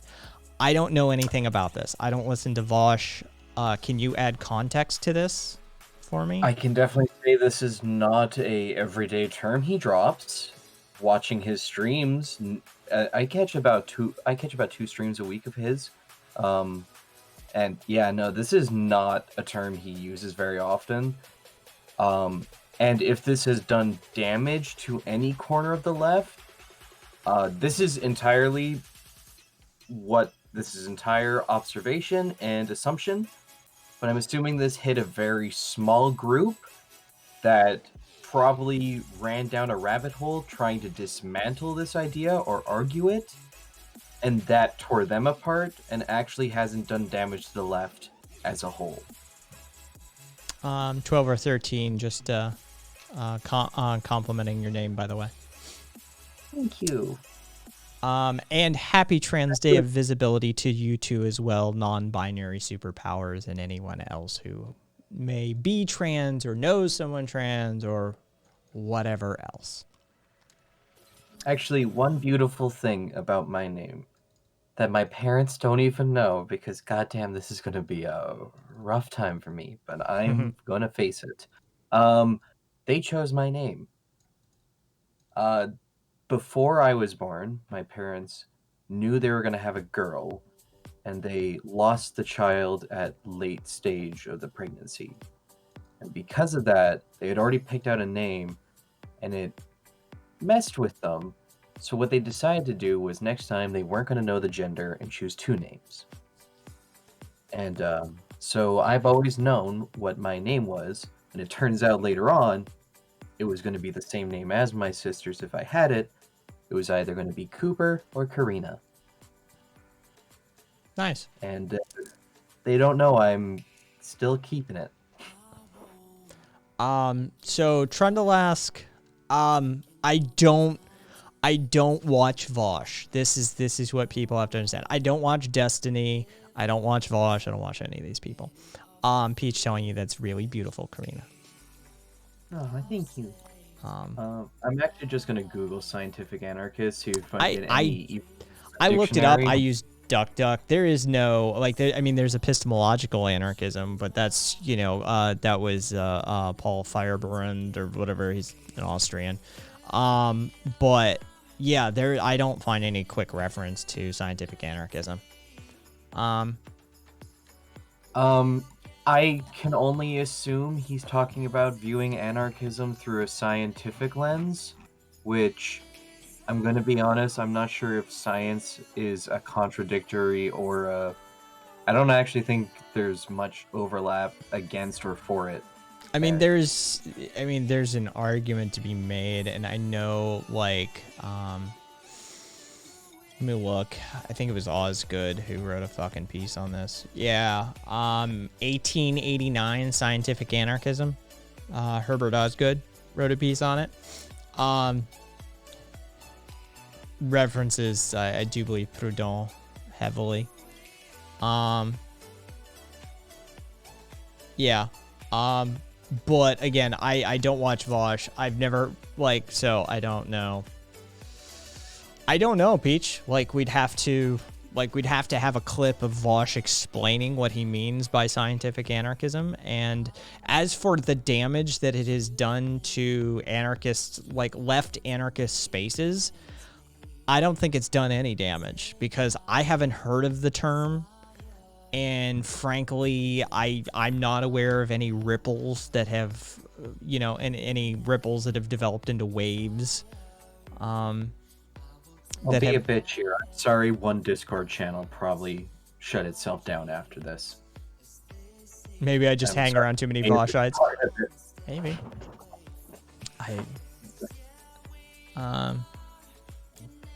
You know, Frackle, I've seen, okay, so what have I seen? I've seen its talk with Merrick DeVille, because I like Merrick.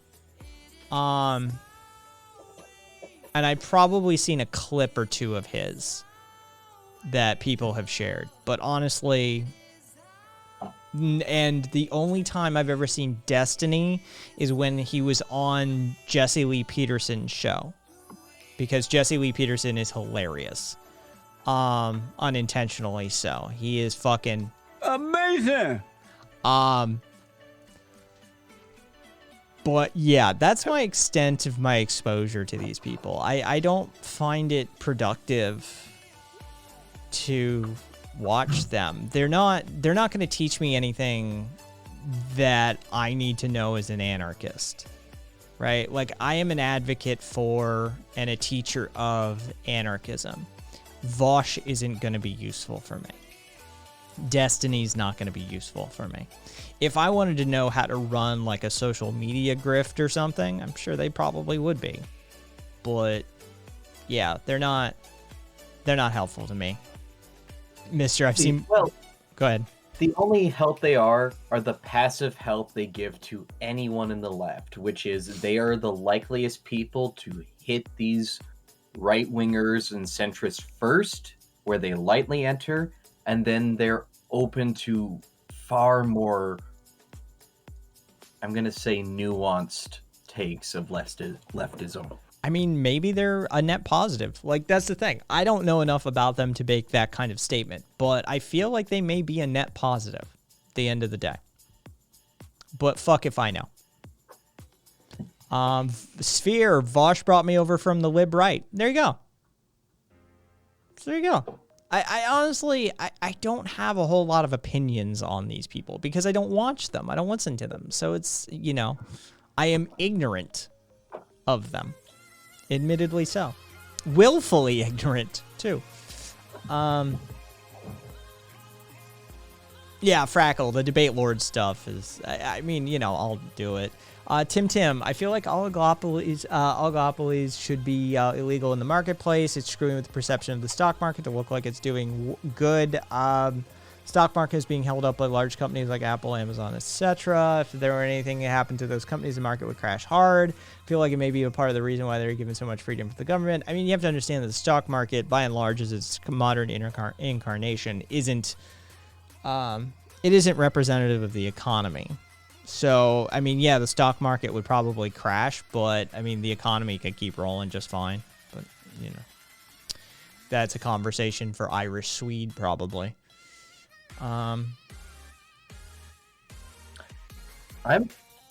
It's kind of funny that Cat doesn't like Thought Slime. Not that his takes are incorrect or anything like that.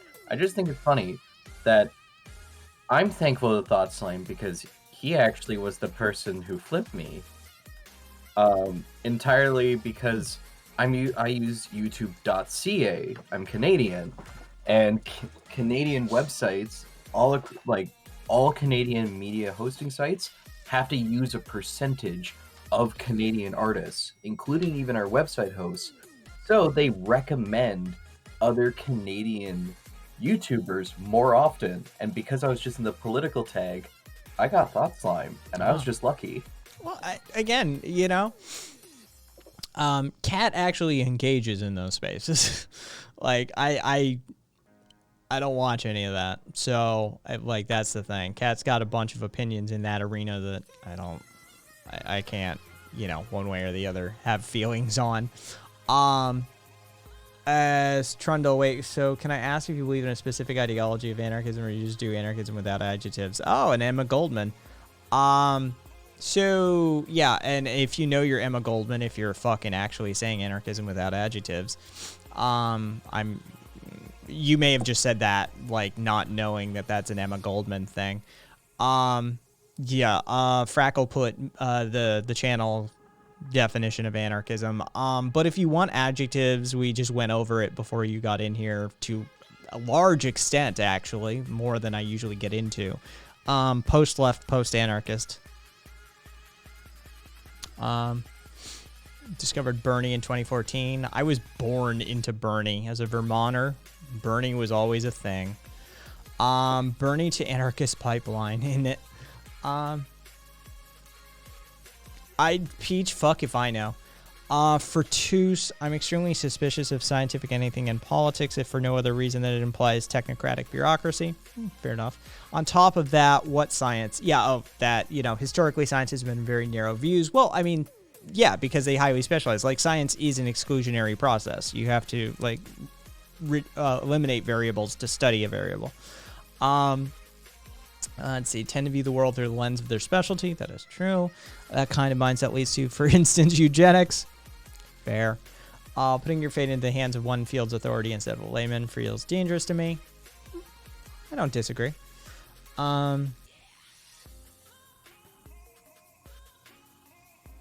Oh, nice. Glad to see Capone is back. Fuck yeah, I'll be over.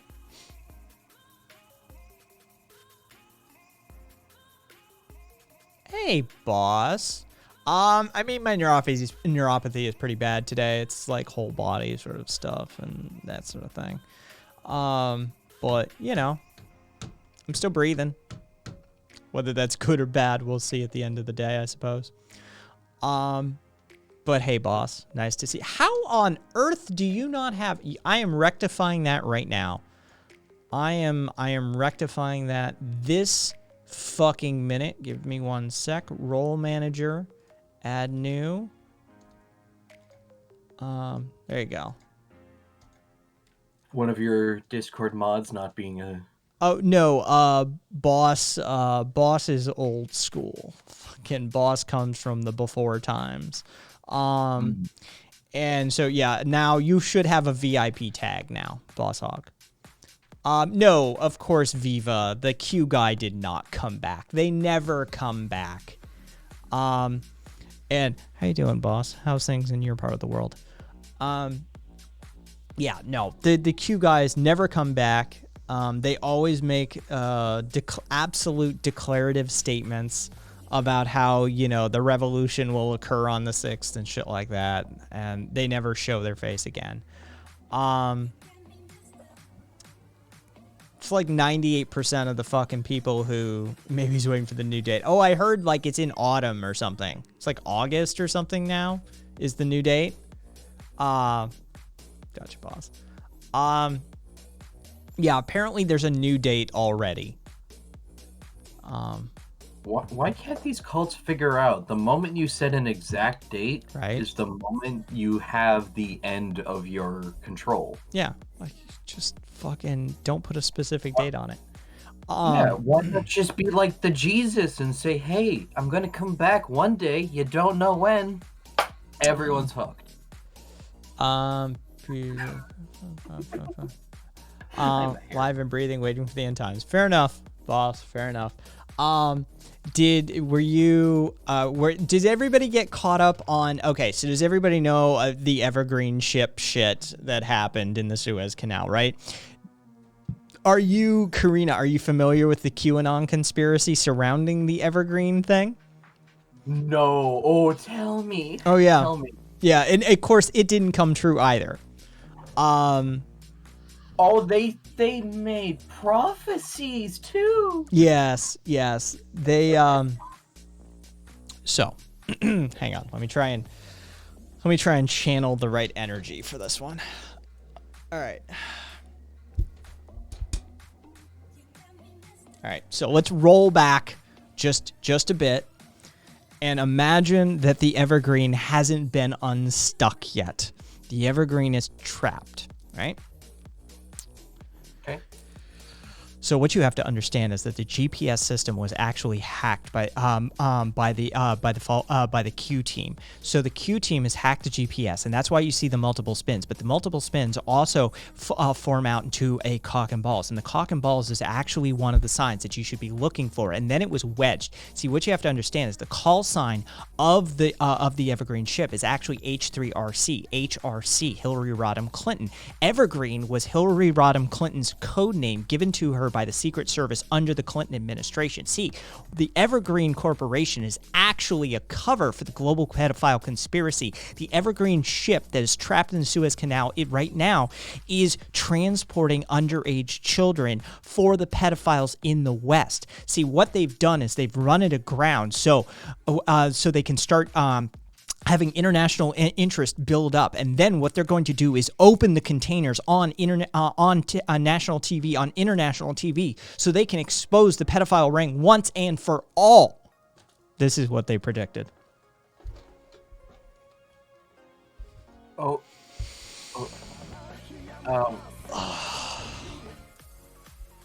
Yes. Okay, so I'm Thank you gonna for follow, Coffee Man. I know it's not hard to poke a hole in this, but I'd like to remind anyone that when they got stuck, construction workers were on that ship making sure that thing could get dug out safely. Any one of them would have heard screaming kids banging on metal. Just any of them. Like, this is so fucking dumb. What the fuck? Also, the cock and balls just clearly means some guy was having a dick of a day and was just really done with his life. That was so impressive. You did not flinch or even blink, I think, during that. It's yeah. I don't do it often, but I mean, I was a theater kid. Like it's like, hang on, let me occupy the headspace.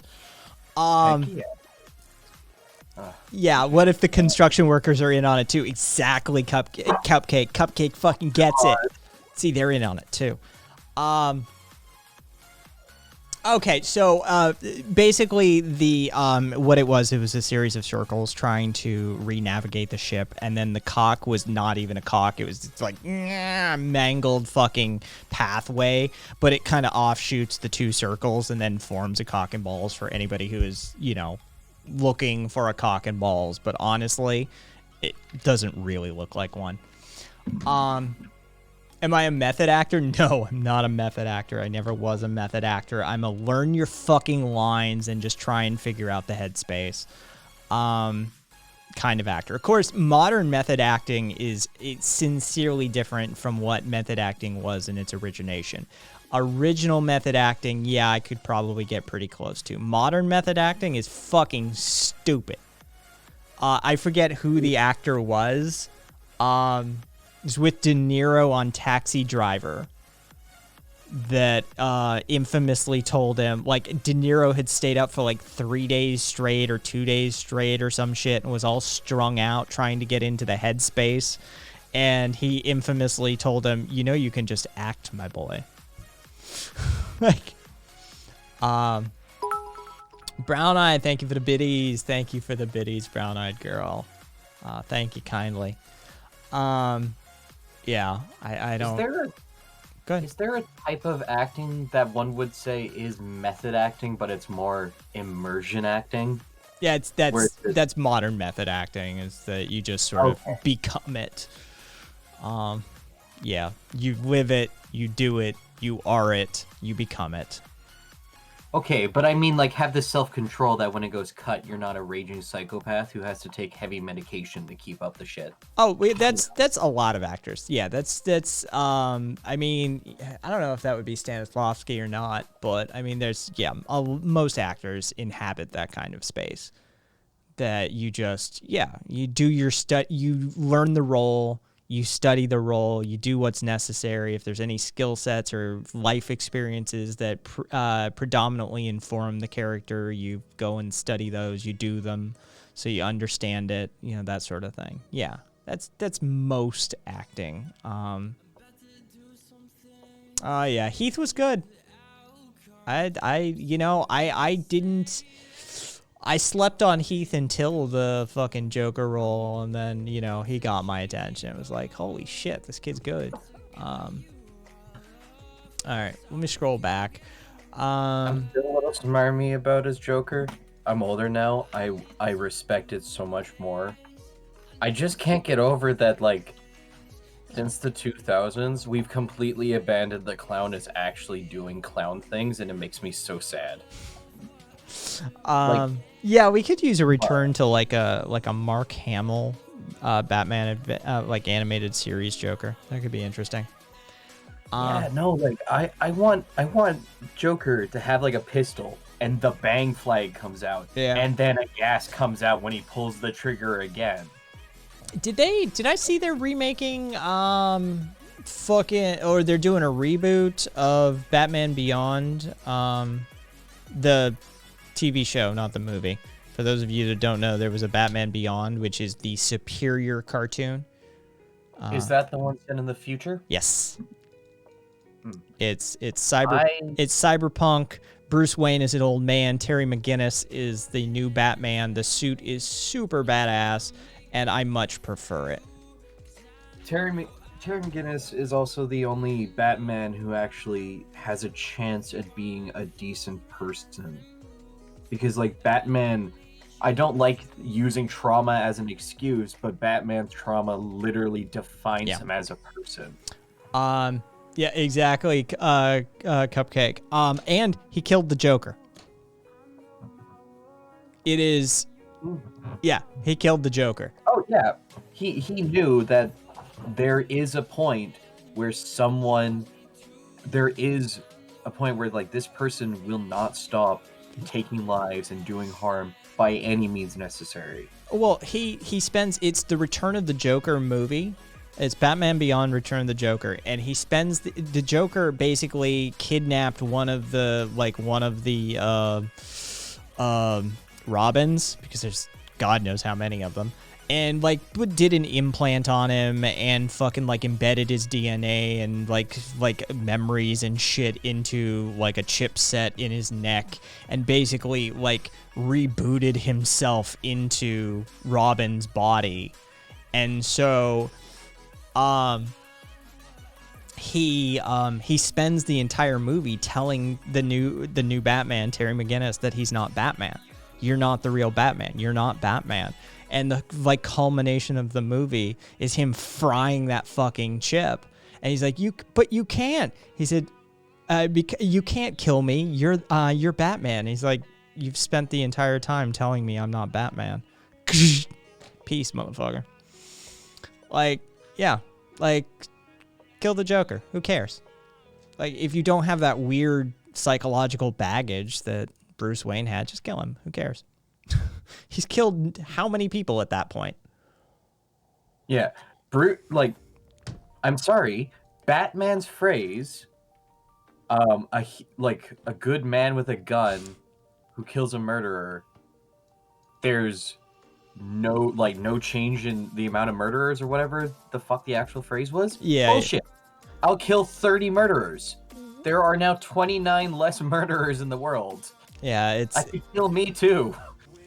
And yeah, Cupcake, it was cyberpunk as fuck. It was like, it's my aesthetic. That's like, if I'm telling a fictional story, it's my aesthetic. So yeah, I can't find any reference. I heard that it was maybe being rebooted, but I'm not seeing anything. So I love cyberpunk, the universe, the concept, the actual anti-corporatism in the basis of its creation. Still so disappointed with 2077. Oh no, it's a terrible game. It's a terrible game. There's no way around that. I mean, all of the corporate stuff got in the way of it, of course. I mean, I know they rolled out the, like, what was it, 1.12 or 1.2? I forget what they rolled out today or yesterday. But fucking, I mean, they're not going to change the themes of the game, though. Oh, nice. All right. Thanks for the update, Be Over. Yeah, well, I mean, they need to do, No Man's Sky. They have a lot of ground. Yeah, that is their only chance. Yeah, they have a lot of ground to gain. And I mean, admittedly, like, this patch was a first good step. It was saying, look, we are going to, like, over 500, like, significant fixes. All right, cool. Get back to me in a year when you've actually made the game that you promised to make. And we can talk. But until then, I mean, it's just dog shit. Like, I played it. I didn't finish it. A lot of games that tried to do the redemption arc, and like, it's difficult. This is a AAA studio. This is like the best chance they've got. Yeah, it's difficult to do the redemption arc. But yeah, no, I love the cyberpunk aesthetic, and yeah, that game, I look forward to that game. Hey, I said hey Sue? I don't know. If I didn't, or if I did, well, I'm saying it again. Hey Sue. Yeah, I know. I'm just gonna fucking cancel that service because I never fucking use it. Didn't they fire 3/4 of their developers? I don't know. I have no idea.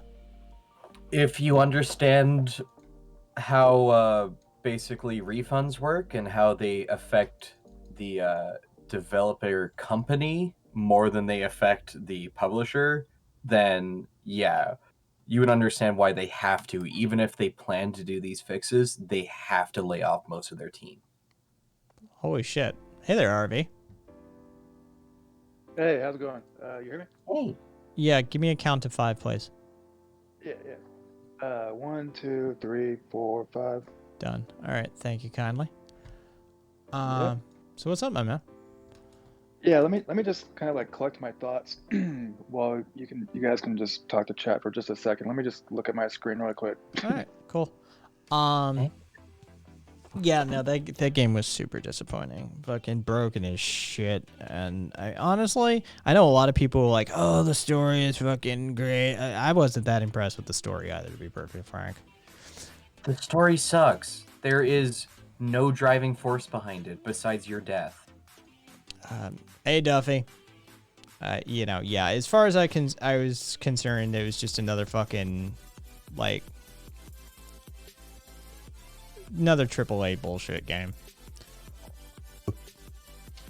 Never at once is taking down the corporation your character's idea. It is always seen as the AI's radical thoughts in your head. And if you show similar ideas, it's always like emphasized that maybe the AI is just like rewriting you, and now it's rewritten certain opinions even.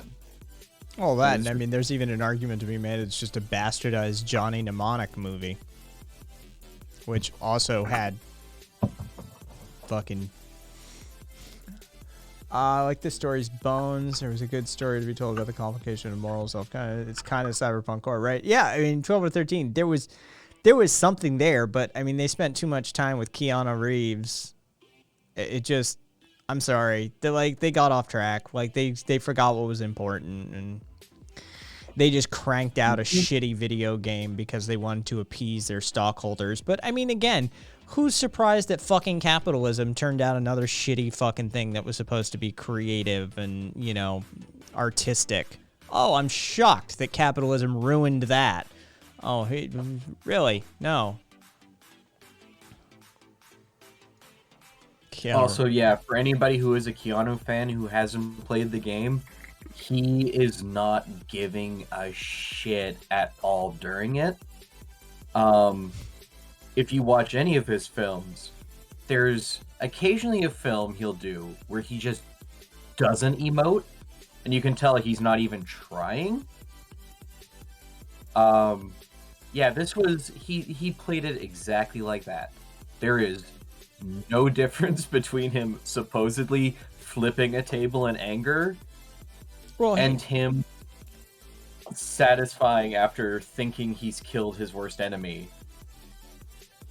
Have I read the Nietzsche book Beyond Good and Evil, or you mean the game Beyond Good and Evil? No, I haven't played it for Deuce. That's what Keanu Reeves is, though. You have to understand. Okay, so understanding comics, it's a fascinating read. But basically, you have a spectrum. You have like the Mona Lisa on one side, and you have the stick figure and the bathroom door at the other end. Right? the Mona Lisa is specific to that person, right? Like it is unique unto itself. But that stick figure says to you, hey, you belong here. This is everybody. That's you. Come on in. Keanu Reeves is what's referred to as a gray mask. He is an emotional blank slate that that is designed for you to project yourself into. That's why he is the way he is. That's that acting style. It's the gray mask. And so when you see him as Neo, that's you. That's why he's so boring, is because he's supposed to be. If he brought character and emotion, it would be not necessarily you. But he made Bill and Ted's Excellent Adventure 3, or whatever it is, just like terrible. Bill and Ted is movie he needed to have fun doing. I'm sorry, I didn't mean to interrupt. It's fine. Have you gathered your thoughts, RV? Yeah, I think so, man. So what you been up to? I mean, I know what you've been up to, but what do you want to talk about on air? All right. So a couple of interesting encounters or interactions, things I've kind of noticed like online, on Twitter. So somebody kind of made like a, just kind of like a normal, typical, somewhat divisive, but also kind of funny. Like if you're on the right side of the joke, kind of post about like Jimmy Dore and the boobs. And so somebody responded to that person defending the boobs. And then so those two accounts kind of got into a little bit of an argument. And then and I noticed more and more people were kind of like piling on the person that I know. And then the person that I don't know is like a kind of like a beautiful like Russian girl, like almost looks like a model or something, right? and then I'm looking like in the replies, and then so like one of the people that she knows, some person like starts getting in the replies, and they're talking, and they're just like defending the boobs and just saying no, they're anti-establishment, like they're allies. And then one of them ended up tagging, one of the more famous boobs, and so that just went on and on and on. And I was just like, wow. And then I was like, oh yeah, here's a here's a thread that like an anti-fascist researcher did on him, this famous guy from the boobs. And then these two accounts are like, oh, you expect me to believe that? You got like a tweet next to a picture? And I was like, no, sweetie, it's not a tweet next to a picture. It's an entire fucking thread. And these two accounts like go after me, and I'm just like, no, bitch. So anyways, so then these other anti-fascist accounts are like, nope, we're not having it either. So, kind of like quieted down after that. So the next day, somebody's looking into this Russian account. So they look at the Russian account's pictures, and then they do a Google search, and they find this like basic like stock photo of like a Russian chick like on all these different websites. And then they look at like other pictures, and then they see like one of the like another like kind of like stock photo of a Russian woman, like it's in color, and then the one that the account's using is in black and white. And then like all these other people are like, oh yeah, that count's highly sus. And then like another person's like, oh yeah, they sent me some really super suspicious stuff. And so like I'm looking through a thread. There's always people like commenting, and they're like, oh yeah, she's really sus. And then like somebody's like, oh no, she sent me some really weird shit. And then like so I was looking in like the screenshots of the DMs, and like she or he or whatever it is, right, they is like talking about like having sex for the first time at 12 years old and enjoying it unsolicited, just like randomly messaging people and just telling them that. And so this was just like boggling my mind, because it's not only like this account, but there's this guy that's like defending her and like rushing in to like, you know, defend her against these mean anti-fascists and everything, and, you know, supporting, you know, no, boogs are cool and blah blah blah. So that was one story. Any questions about that? I mean, not really, to be perfectly honest. It's not surprising that, I mean, given what I know about the Boogaloo Boys, 12 or 13. Given what I know about the Boogaloo Boys and their active awareness of perceptions management and optics, I'm not surprised that they managed to get enough with that last push that they did. I'm not too terribly surprised that they managed to convince a not insignificant amount of people that Yes. okay, I will attempt to remember that, Rob, but there's a high probability that I won't. But I will attempt to remember it. 12 or 13 is Rob. Rob is 12 or 13. 12 or 13. Sorry. All right. So yeah, I'm not too terribly surprised that there are people that they successfully convinced into the position that they are what they claim to be, despite all the plethora of evidence, behind the scenes evidence, just forward facing evidence to the contrary. I do find it interesting that there seems to be like Russian associated bot accounts signal boosting them Yes. to some extent or another. Maniac, take care of yourself. Sleep well. Take care, Maniac. Yeah, no, that's what I was thinking too. Like that was like one of the, you know, hypotheses like in this kind of discussion online, was that maybe it was a Russian bot, you know, maybe it was a troll. Also, maybe it was just a, you know, good old fashioned pedophile entrapment account. So yeah, it was very odd, but I just found it really strange that it was like the combination of not only like just rushing in to vehemently defend boobs, but also just like the history of being like kind of like a weird unsolicited sex pest / you know, whatever else. So that was story one. What else you got? Okay, so number two. So apparently, boogs, in like a kind of like a hotbed of activism, are trying to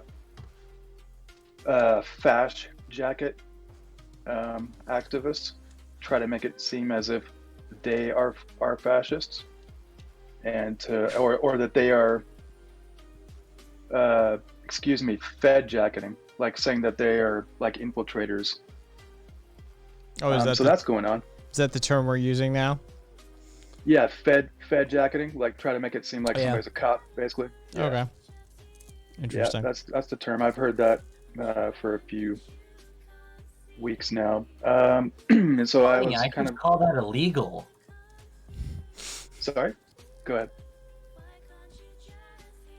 Nah, I'm just being a Mimi bitch. Leave. Go ahead. Okay. Yeah. No. So that was going on, and then like, you know, everybody that, you know, knew what was up just kind of rushed in to defend them. But I also noticed that one of those, there were like two accounts that were kind of like fed jacketing or trying to fed jacket an activist. So last night I saw one of those accounts trying to do that to a major activist account, and so yeah, and guess what those two accounts, their history is, Kai? Any guesses? I mean, is it wrong that my first instinct is just to say tankies, just because I don't fucking trust tankies? No Let's go idea. with your second choice. Just go ahead and tell me. Okay, boogs. Oh. So they were former Boogs, or let's just put the quote marks around the former part to Boogs. Yeah. So just like some kind of like really interesting updates as far as that group. Well, I mean, at least the Boogs. It seems like most of the left wasn't fooled by them. Yep. Which I can be thankful for, I suppose. Boog, I'm sorry, Rob, Boogaloo Boy, Boog, not Boob, Boog. Boogaloo Boys. They're alt-right infiltrator, sort of like pseudo-militia movement within the United States and elsewhere, but born in the United States. North America, Canada has a few, like Duffy was saying. They want to foment a race war. That's their shtick. They won't openly talk about it, but we all know behind the scenes, due to communications that were released, dumps of their Discord servers, they want to start a race war. That's their end goal. Yeah. Or at the very minimum, a civil war.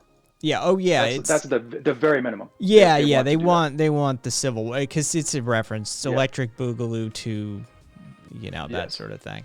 Accelerationists. They're yes. accelerationists. They want to accelerate the process of a civil war. Yeah. So we just try and keep, as anarchists, we try and keep our eyes on authoritarians, as it were, within the community. Outside the community, but as a community, we try and just pay attention to authoritarians, whether they're tankies or Boogaloo Boys or whatever else. It's just one of those things.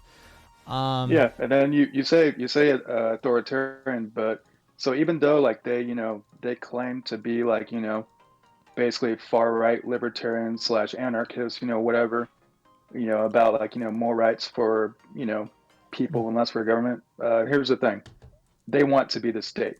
So that's the conclusion. They want to be the state. So they are authoritarian. So that's a good point. And Abel there in chat for you. All right. Well, thank you for the update. Yep. It's been an interesting couple of nights in Boogalandia, I guess. Booglandia.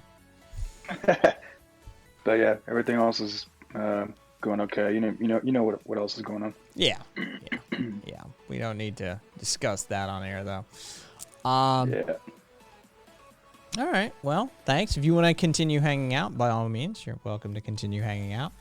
I'll just chill. Yeah. All right. Kaiser, they're a bunch of LARPers, and the ones that are serious about it are very, very, very mentally unwell. I don't disagree. Revolution of nationalists. Think like 3%ers and libertarians made a Facebook post about how Boogaloo Boys were on both the right and the left, and I'm like, okay, so at least one chud that was fooled. They made a Facebook post of how Boogaloo Boys were on both the right and the left. Oh, lovely.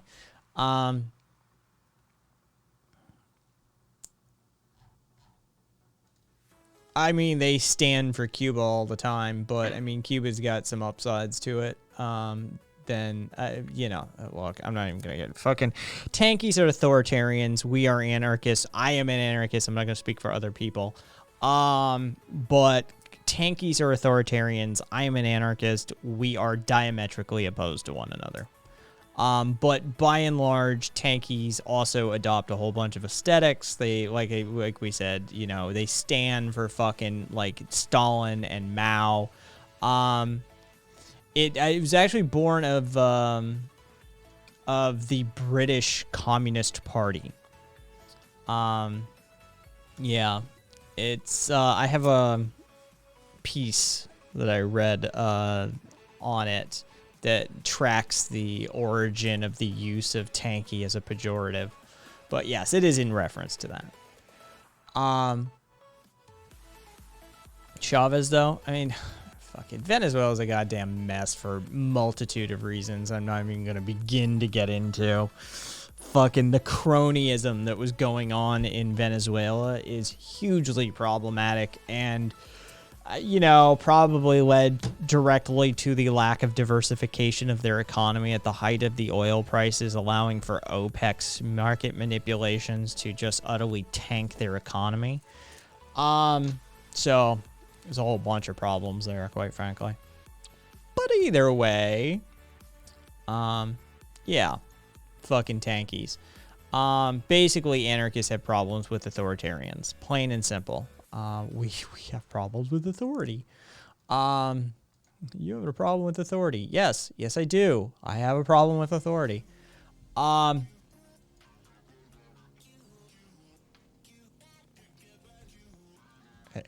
Hey Wobbles.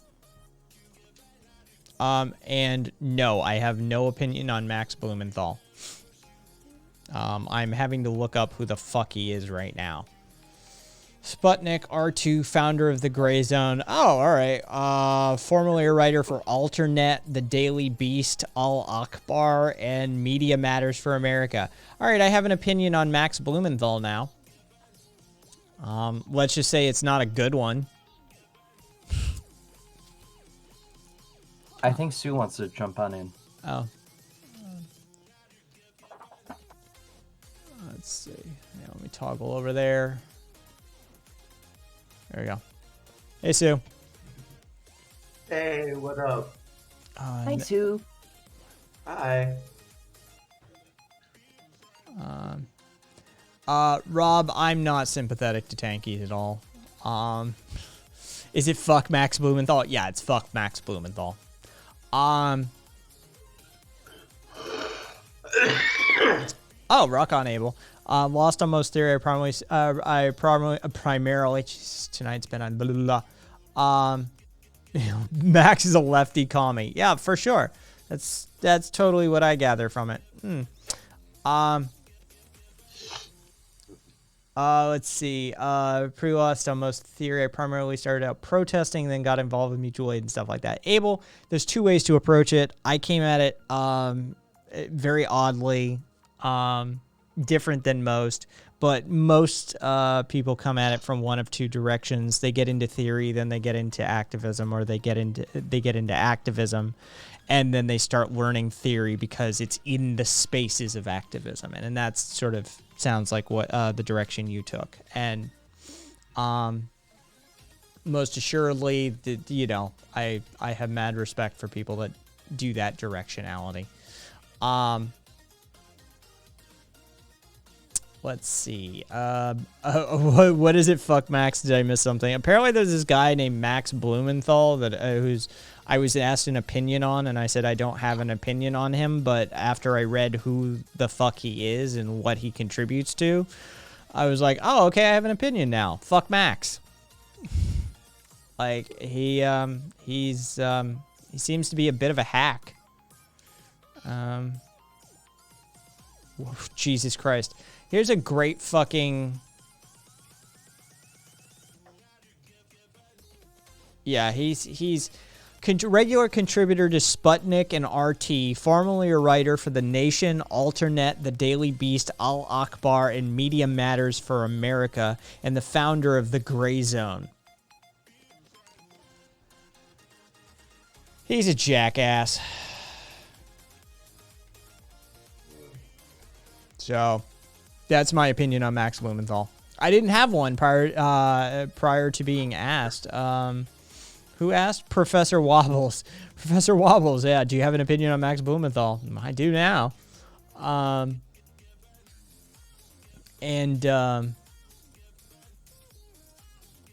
Let's see. Just doing that reading.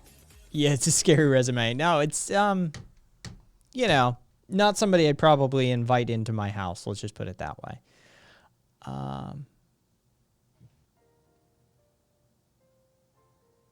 Well, okay, so I'm gonna be a pedant. I'm gonna lean into it anyway. Rob, Rob saying to Abel, in my opinion, all you do is work with mutual aid. Your praxis far outweighs your need for reading theory. Praxis is theory put into action and reflected upon. This is literally what praxis is. And so you have to have some theory for praxis to actually drive. It's just me being a pedant. Don't read into it anyway. Wouldn't that be almost like dialectical as well? Oh, you've been hanging out in too many goddamn commie spaces. It depends. It depends who's dialectic. See, this is the thing. Those leftist spaces like to use like Marxian dialectical or scientific dialecticalism or that sort of thing. But there's Hegelian dialectics. There's Platonic dialectics. It depends whose dialectical methodology that you're going to be talking about. So is it Marxian dialecticalism? No. The dialectic is usually it's fair enough, Rob. Fair enough. I respect it. That was a good comeback. I like it. Usually here's the thing none of those left spaces will teach you. The dialectic is nothing more than a productive conversation. That's it. That's what it's about. I'll borrow from Hegel and Kant. I say something, you say something opposing it, and then we reach a compromise. Thesis, antithesis, synthesis. It's Hegelian methodology, but the terminology is Kantian. And this is the dialectic. So I say something, you say something that disagrees with something I've said or adds some nuance or change to it, and then we arrive at a new position. This is what the dialectic is. It's a productive conversation. But, you know, we call it the dialectic because we want to sound fancy.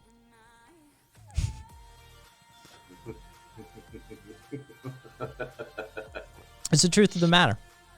Most of the communist spaces, they're talking about, you know, the dialectical materialism or something along those lines, oftentimes. But if they understand Marx, then if they have a working knowledge of Marx, then they need to have a working knowledge of Hegel. And if they have a working knowledge of Hegel, then they're going to probably be lacking the Platonic dialectical understanding, because they don't usually go that far back, because Hegel actually based a lot of his dialectical methodology on the Platonic dialectic. But again, I mean, this is the thing. Like, a lot of people don't know what they're talking about when they talk about stuff, because there's you know, we're standing out on the leaf and there's an entire fucking tree. And so there's a lot to learn. But yeah, that's that. Yes, DC Panic. Most people don't know any of this. Duffy, that's why I just shut up and make funny quips here and there. You know, most people don't know this. This is, you have to be, hey, I know that clip. Hey, Lord Worklar. What's up, Fertus? Thank you for the gift sub, Fertus. And Rob, you can, Fertus is paying for the gift they got from Momo. Yeah. Oh, by the way, Momo hit her 500 goal of followers. Oh, good for Momo. Good for Momo. Yeah. I don't know She was like just a little over 500. So she hit that tonight, which was really good. Let me refresh that page. Ah, interesting. All right, cool.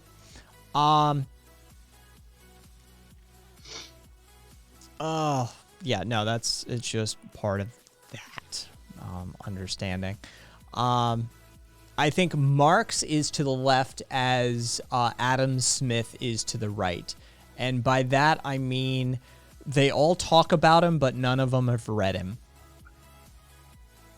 Because if they had, well, then they'd probably understand he disagreed with a lot of what they have to say.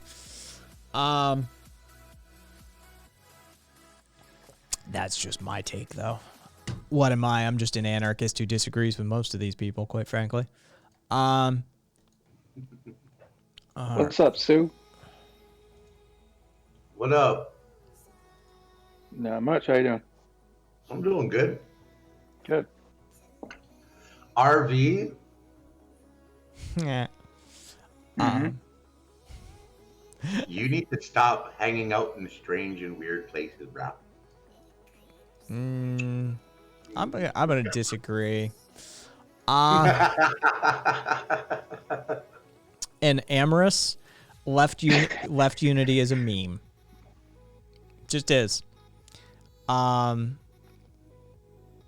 libertarian authoritarian axis is all that matters at the end of the day. Do you feel you have the right to tell people how to live their life? If you think you do, you're a problem. If you think you don't, we can work with that. That's the axis that matters. That's okay. Yeah, you want fucking Mr. Kai spelling T tonight. You want the T spelled? That's the T. That's the truth of the matter.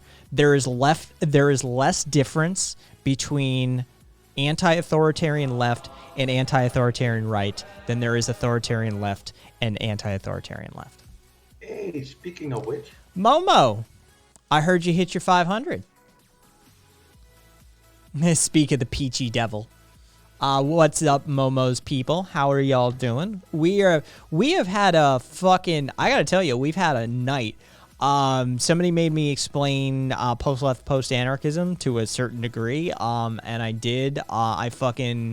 We had Peach Butt Gang. I had an entire spiel where I basically talked about how, like, if we want to bring people over to the left, then we need to start behaving as we need to start living up to the principles that we ascribe to. Like, it's been a bit of a, I mean, Karina's been hanging out for most of it. It's been a pretty, I mean, if I have to say so myself, a pretty preachy fucking stream. I know usually people would be like, oh, you know, they would back away from that term, but yeah, it's been kind of a preachy stream. Hey, Squiddy! It's a raid, of course. And then Discord failed, and I had to go to work, so I only got half. Yes, exactly. Discord had an outage here in the Southwest. Breach, my brother. Thank you kindly. Yeah, I think I did some good work, though, quite frankly. I may have been a little preachy, but, I mean, I think that I said a bunch of stuff that needed saying. Yeah. can you repeat it so that we can get it and we don't have to? I maybe actually, like, here, let me just, somebody, I'll show you compassion, empathize, I'll show you okay, so yeah, that's, I was full rant mode. Basically, it was, somebody asked what can we do to get more centrists, and I said, stop treating them like enemies.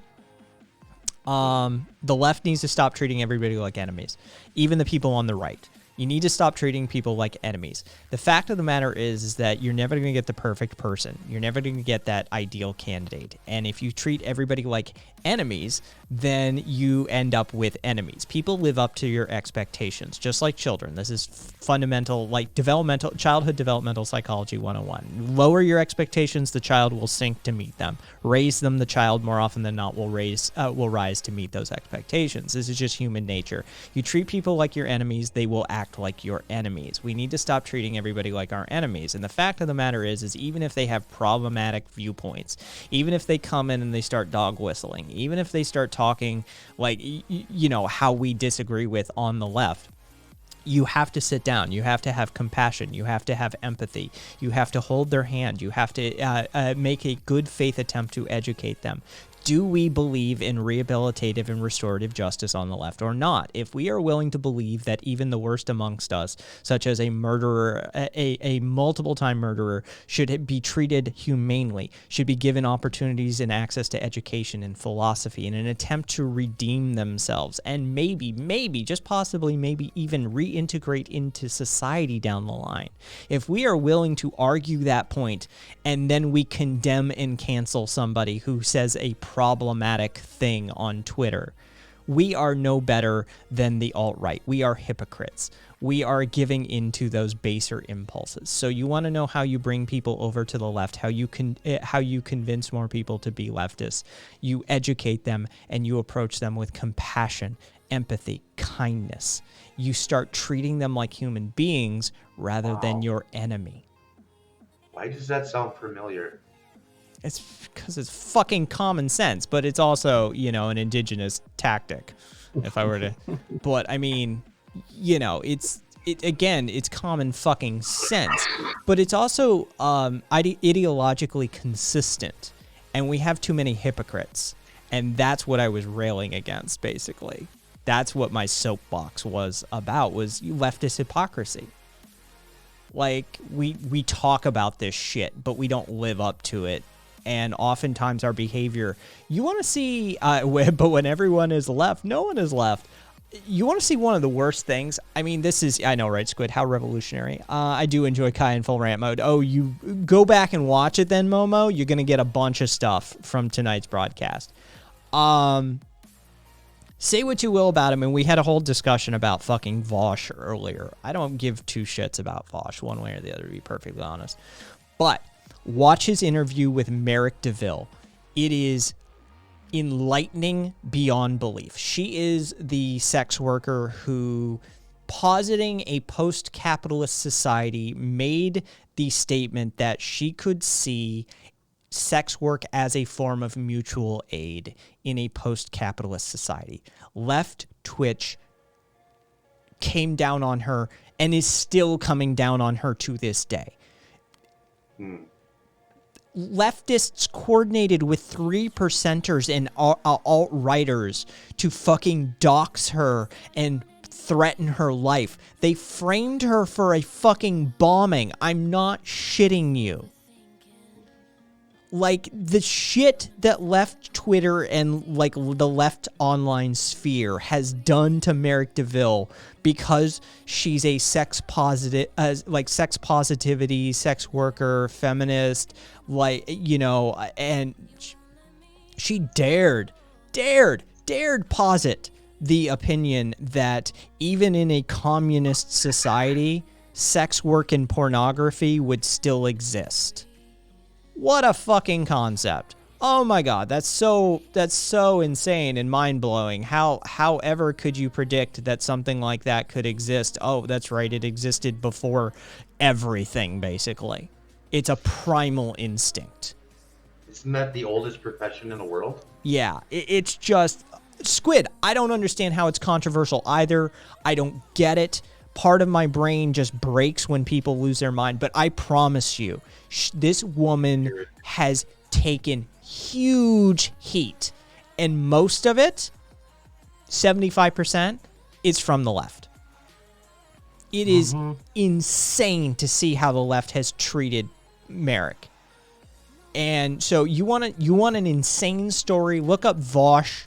Vosh talks to the woman the left loves to hate, or something like that, and it's an interview with Merrick DeVille, and they talk about some of the stuff that has been done to her by the left, and it's like, interesting. Bunch of fucking hypocrites. If you claim that your mortal enemy is the right, and you're willing to side with them to go after someone who literally just speaks the truth. Yeah. Oh, yeah. I mean, the left aligned with fucking 3%ers to threaten her life. Like, I mean, Kiwi Farms got in on it, if anyone knows Kiwi Farms. Kiwi Farms got in on it even. like coordinating with leftists and shit. She had to call the cops to make sure that they didn't swat her because there was swatting threats coming in. So she had to make sure that like, hey, you know, don't come shoot me in my house, please. She had to, yes, coordinating with Kiwi Farms, Momo. Like, Jesus Christ. She had to call the FBI, which, by the way, gave a very hilarious anecdote. She had to call the FBI because a bunch of fucking leftists framed her for a goddamn bombing by faking some stupid fucking tweets of her claiming responsibility and spread them around to the point where people who aren't even in political spheres were contacting her saying, "Why did you do this bombing?" She had to call the FBI and be like, hey, are you going to look into this? I didn't have anything to do with this, which led to this anecdote. The agent who they put her in touch with told her, ma'am, we're the FBI. We know you didn't do it. Yeah, I watched it too. It was really, it was a trip. She definitely has been unfairly treated. Keep in mind there were some, you know, problematic things that she did, but as she explained, you know, in the interview with Vaj, like, she's only been like in the left for like a year. Yeah. And the left has not been kind to her. And it's like the sexual mutual aid tweet or whatever. Yeah, like as we're talking about it now, makes perfect fucking sense. But yeah, that's how I got introduced to her, because Kat told me about this like firestorm on Twitter, like when it happened, and I've been following her ever since. And I mean, we're talking like not thousands, we're talking tens of thousands of hate tweets. All right, like she has borne the brunt. And yeah, it is fucking Rabbit. Fucking, I've seen some lefty Twitter going after Lil Nas for.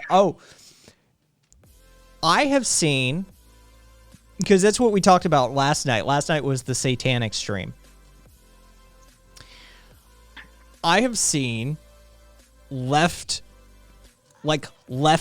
people arguing the same point as evangelical fundamentalist Christians, talking about the degeneracy of Western culture and the degeneracy of homosexuality and how America is satanic and how fucking... There you go. Like, left coordinating with right. I'm telling you, it is hilarious to watch this shit roll out. Authoritarian impulses again. Yeah, this is why I say, like, this is the pill that the left is not ready for. And I said it earlier, brace yourselves, here it is again. There is less difference between the left and the right than there is between the off left and the libertarian left.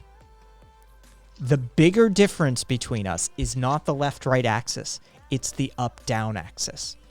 It's the people who believe they can tell you how to live your life with force versus the people who say, no, I do not have the power or the philosophical ground to enforce my will upon you. This is the giant chasm. It isn't the other stuff. It's in the same effect like indigenous culture when we talk about like the medicine wheel.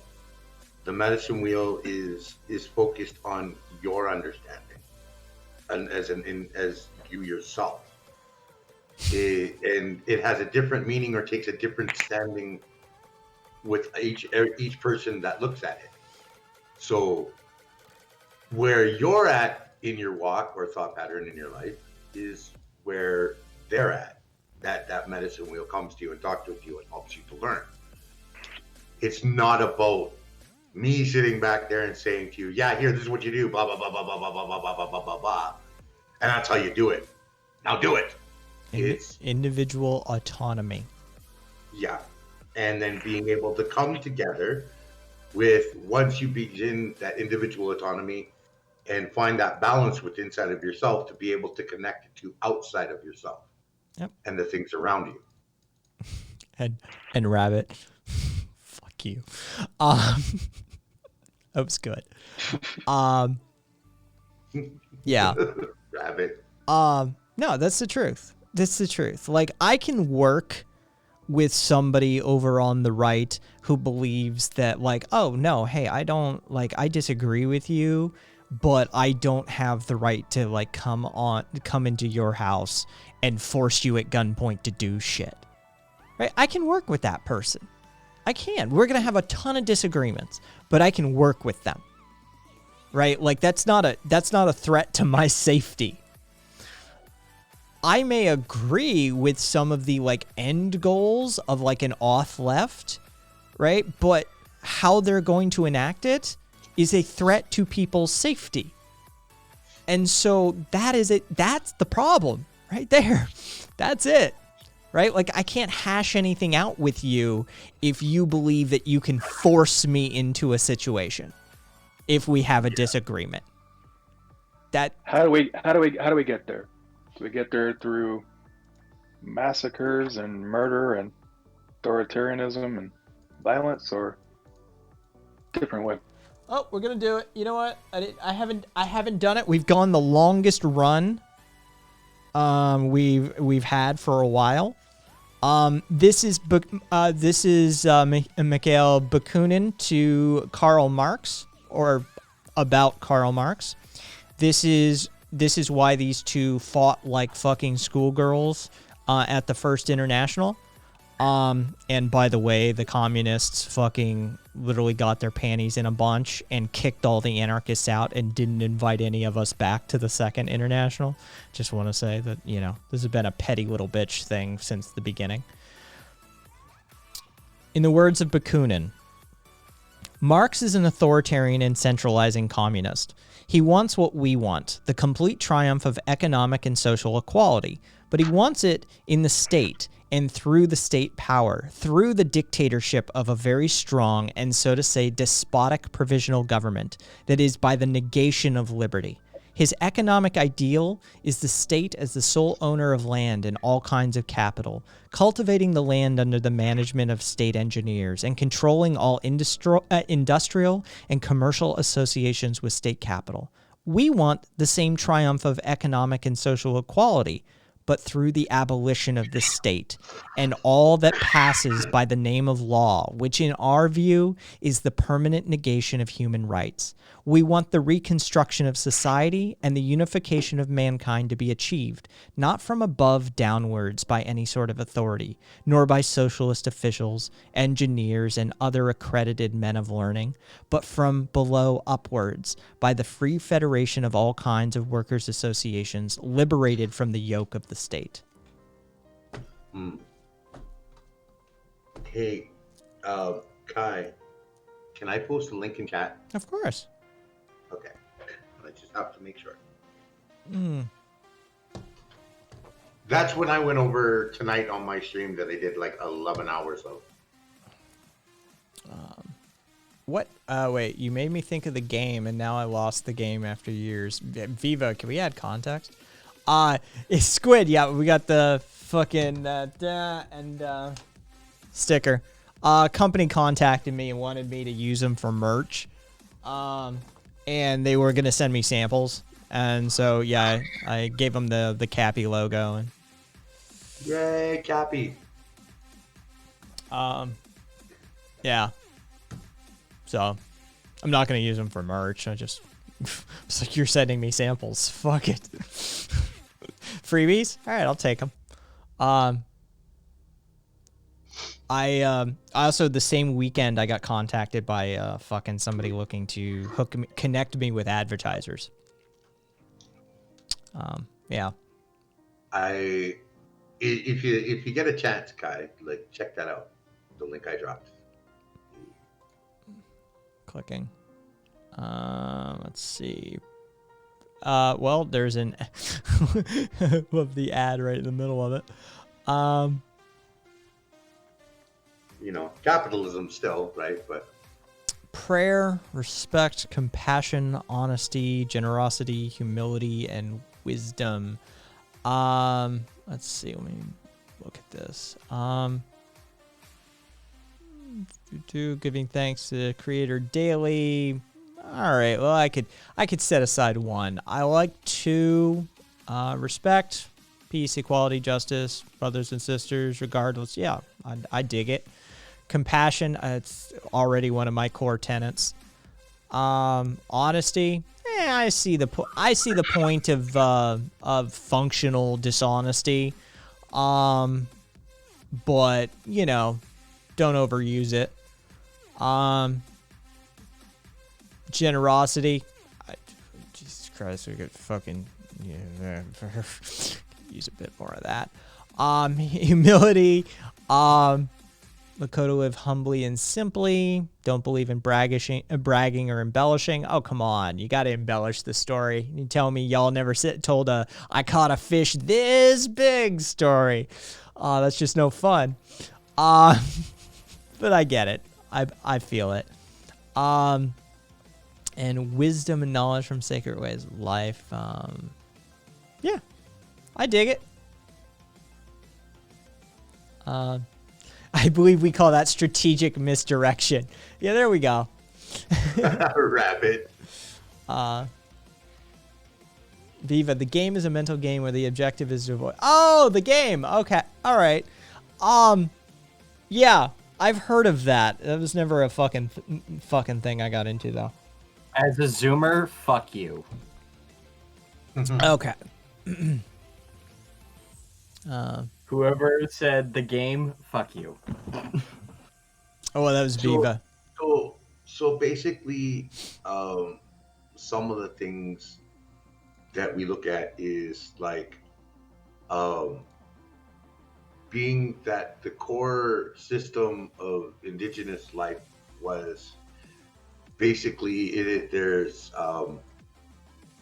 all tribes on Turtle Island and many different indigenous other tribes in other parts of the world like have the basic same 7, I guess, principles or laws or do you know what I mean?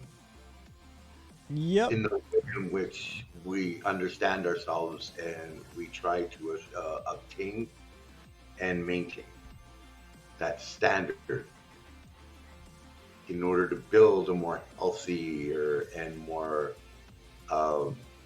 better community. All right, how do I put this? I mean, I built my own. That's you guys were. Go ahead. What were you saying, Harvey? Oh no, I was just gonna say when I, because I wasn't looking at the chat because I heard the gaming reference. I was like, oh, you're talking about that Michael Douglas movie? That was a fucking that was a mind fuck. That was like a that was a good movie. I mean, but no, no, something much worse. Yeah, something else entirely. I'm of the mind, like okay, so because this is the path I walked, so of course I think everybody else should walk it, but I'm a big fan of giving people the tools necessary to create their own systems, and maybe that's just my little beating anarchist heart, right? But I arrived at many of the same conclusions as that system, Sue. I mean, mine is, exemplified by here. I mean, I wear it on my wrist and occasionally everybody asks, but I mean, it's kind of technically in the form of a Buddhist mala, but it's not actually a Buddhist mala due to the fucking things. But I mean, it's, let's see if I can do this on stream. Care, compassion, empathy, kindness, sympathy, leading into love. Here is intent. Here is wisdom, and here is will. There's a lot more philosophical foundations. There's a reason intent, wisdom, and will are on the beads. There's stuff behind all of that I have built up as part of the sort of philosophies of my religion, as it were. But I built it. I constructed it, myself. using pieces of other things, but that's how you build things, right? You didn't fucking magic the wood for your house out of nowhere. You had some materials that you worked with. So Yeah. I'm a big fan of empowering people to the point of them literally being able to construct their own philosophies and religions. And I find that when you do that and you don't, I don't know, how do I want to put this? Fuck them in the head at the same time, that more often than not, you'll find that a lot of people arrive at the same destination. That, Yeah, like when I went over that, it wasn't to like, you must live this. yeah. This is our philosophy, and this is our belief system. This is the rules that we govern ourselves, or say so-called a sacred right, or a sacred laws, or a sacred path, or whatever, a sacred focus, however you want to word it. And looking at it and going, okay, so when we practice these things, we understand things that we have to aspire to and keep moving. Hey, what up, Positive? And keep moving forward with. So if we allow ourselves to move out of the sphere, or circular circle, if you wish, then we're too open to all the shit that we see going on today that we just can't stand. And we allow ourselves to become too, how do I put it? Too susceptible to it. Do you know what I mean? Yeah. Oh, yeah. I know what you mean. I don't know. I just, yeah, Like, I know you it's a can't always. reference. Oh, I was just gonna say. All right. Good night, Karina. You can unmute yourself. Good night, Karina. Night. Sleep well. Good night, Thanks for Karina. hanging out as long as you did. Good night, Karina. Canada slowly falling. Yeah, I think more people. All right, how do I want to do this? I think more leftists need to start holding leftists accountable to leftist rhetoric. That's all. I know it sounds simple. It sounds like, oh, well, whatever. But I don't know if y'all have looked around at some of the engagements that we have, and how a lot of, like, look, yeah, okay, well, the alt-right does. That's not our problem, right? Like, we need to be working on bridging those gaps. We need to be working on, hey, Ramsey, we need to be, working on converting and educating. But yeah, that sounds pretty purity testy. We need to start. I'm not saying we kick them out. I'm just saying that we need to start calling this shit out. We really do. We got a little bit of house cleaning to do. And if we're going to be running around talking about these concepts, then we need to start telling people to live up to them as well. Yeah, and I mean, the process that I bring it in context with is it's like, from the moment you're born to the moment you die, you're forever learning, and your learning doesn't stop, and nor does your growth. It's a healing process in a path, like what we call the path of a true human being. To start to learn and understand and grow and have a core principle within yourself to maintain more of a more positive, or more of a, how do I put it? Caring and open and honest with yourself and then everything around you, right? I mean, this is okay. So this is, I mean, it kind of, Your facial yeah, expressions Squid. are- That was, I had my legs crossed for a while in an attempt to sort of like numb them out. Because my neuropathy is whole body today. It's been kind of rough. And so, yeah, I was sitting cross-legged for quite some time, and I kind of forgot about it at some point. Like, I just sort of, and yeah, that was me uncrossing my legs, and that knee on my right side is not a great knee to start with. It's seen a bit of abuse, so yeah, that was as the leg fucking extended. It was just, oh, Jesus Christ. To not be thugs in all but name. But can we just fry your small nerve fibers? No fibers or pain. Viva, that's happening slowly but surely. Don't worry. One of these days I won't be able to feel stuff. And for those of you that don't like the nighttime crew, I know the night show, like of course we've got some like hardcores like RV. Some of us fucking degenerates.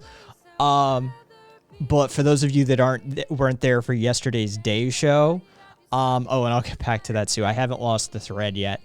Okay. Kai officially started testosterone therapy yesterday. Kai's juicing. That's a thing that's happening. Like, are you like really, really juicing? Or No. you're just I mean, we're shooting for 1200 levels, which is, I mean, the high side of things.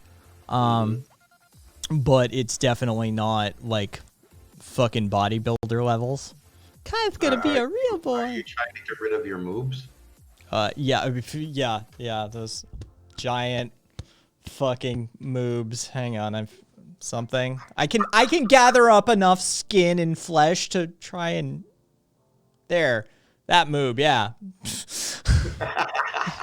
Skin and bones. On the boy juice. Yes, exactly. Fucking, had my first injection in my glute yesterday, and the shit should be in the mail. I should get it before next Monday, and yeah, then I'm responsible for my own injections after that. Well, that escalated. But yeah, that's a thing that's happening. So just keeping the night crew updated. What's going on with Kai? Kai juice sounds like it does. Kai juice. Oh, it's close to kaiju. Kai juice, giant monster from a movie. So the reason that triggered the neuronal firing pattern for that to know how well, it's not going to help the neuropathy, Squid, but I mean, could fucking help some other stuff. The way that thought pattern went was actually what you were saying. I was about to refer back to Friday's stream and the jump in previous streams made yesterday's stream pop up in my head, and I wanted to catch everybody up on that sort of thing because I have talked about it, doing it before. This is where breakthrough entheogenic compounds are useful for a lot of people, due to a lifetime of propagandization, societal normative, structures, those sorts of things. Sometimes it's just easier to have them sit down with, with a guide. Yes, SEO Tam, or SEO Tam, sorry. Yes, I am an actual real life, honest to God anarchist. Feel free to poke at me and see if I'm real.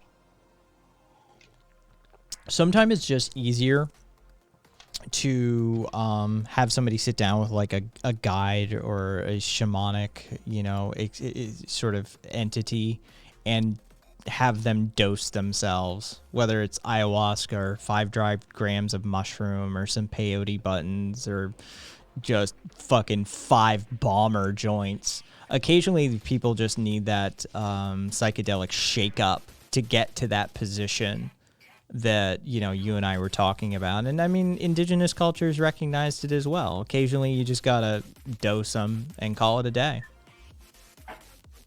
Like, you know, that's teaching how that will shake enough loose on them that then you can have that conversation about compassion, empathy, respect, honesty, these sorts of things. Like, yeah, sometimes you gotta shake the cobweb, you gotta clean the cobwebs out first.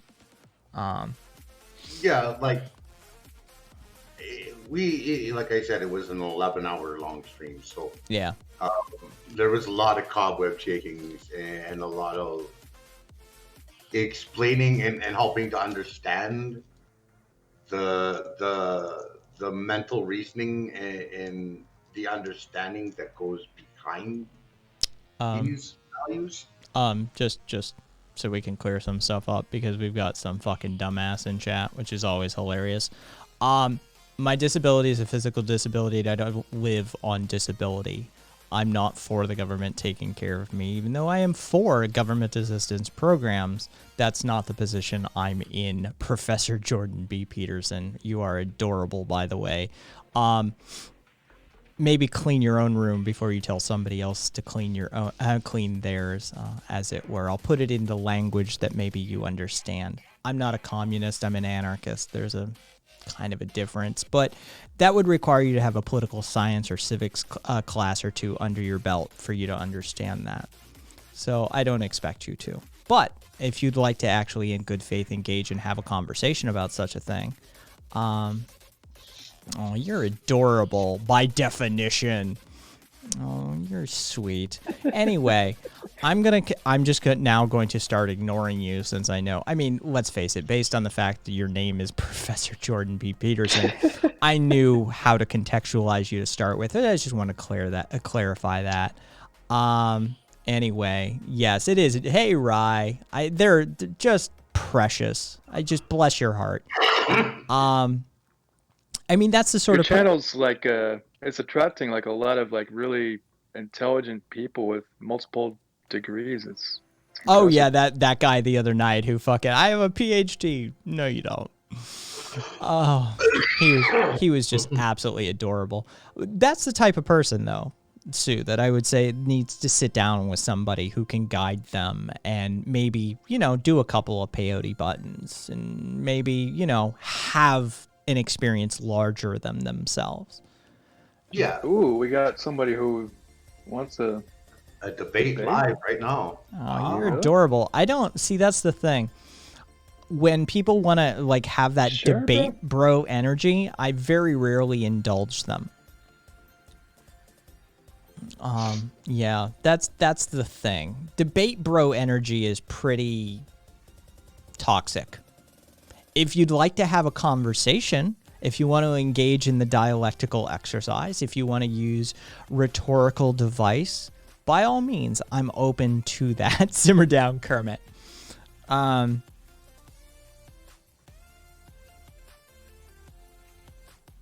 Oh, you're so sweet. Put the link in chat. I want to see pictures of your degrees. By the way, I'm going to need you to hold a piece of paper in front of them. Feel free to cover up your name with tape or something. But I'm going to need you to hold your name in front of those, in front of you holding those degrees. I need a piece of paper saying Prof. Jordan B. Peterson and today's date. Prove it to me. Show me that you have those degrees. I will debate you. I want a picture. Link in chat. Until then, I'm going to go back to, you know, having a conversation with somebody who may not have dual PhDs from Harvard and MIT, but whose opinion and existence I value more than yours. Anyway, Sue, sorry about being interrupted by whatever that is. Good. That was enjoyable. Yeah. The debate bro energy is strong with some people, and, you know, generally I just tell them to maybe smoke a joint and sit back and relax. Maybe you'll learn something. Put it on receive. Yeah. But Rabbit Masters in. Baiting. Yeah, exactly. Anyway, all right. So I probably missed somebody's fucking statement. Do you think nowadays it's a utopia or not? Now, like this is not utopic at all. Like this is dystopic. Like if you're just asking like what this shit is, yeah, this is dystopic.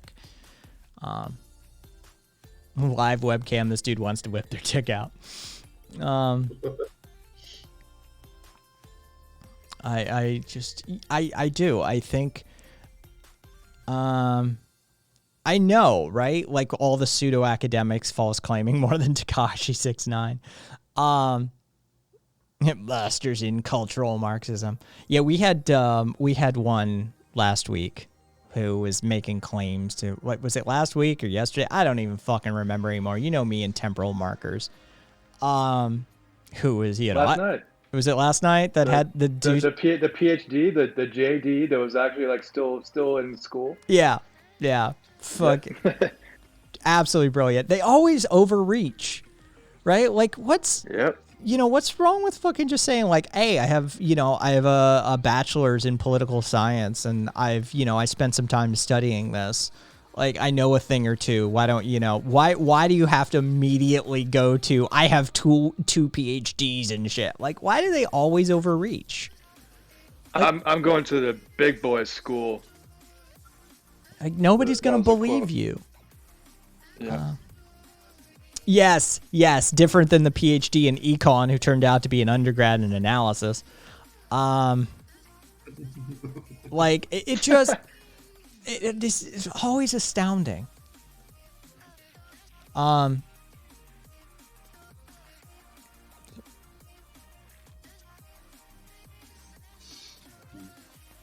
yeah, and still hasn't answered that. Undergrad and masters in what?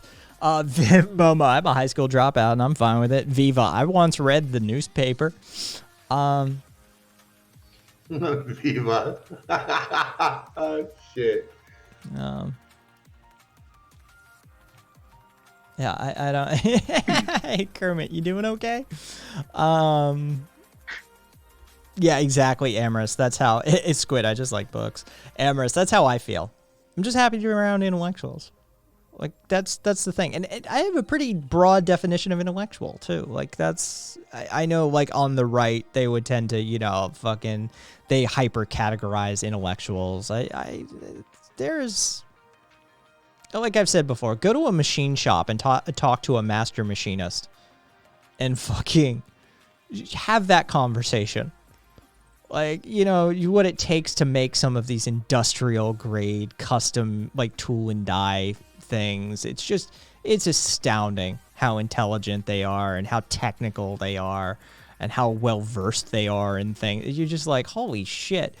But so many people would just be like, he's just a fucking, he works in a shop sort of thing. It's like, do you have any idea the levels of intellectualism that exist all across the spectrum? There's brilliant people of all stripes. Yeah, don't we measure? Go ahead. I was just gonna say there's a big difference between intellectualism and wisdom. Well, it's not even necessarily wisdom. It's just, is your brain switched on? Like at the end of the day, like, is it switched on? Like, all right. My piece of paper trumps your life experience. Is exactly positive. Let's see. Don't we measure intellectualism with PhDs from Ivy League universities? 100%.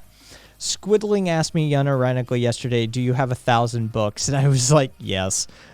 And Squid Husband laughed thinking I was joking. And then he saw my face and was all, wait, what?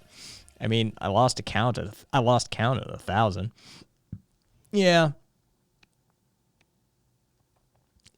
Yeah, exactly, Rabbit. That is solid. I do that to IT people that come in here, like people who think they have a that they think they're technologists or are going to attempt to have that conversation from a sort of, I don't know, high mountain position. They think that they're punching down. It's like, bitch, I spent my life from age 4 in that field. Like, I can talk the talk, I can walk the walk. So, you know, yeah.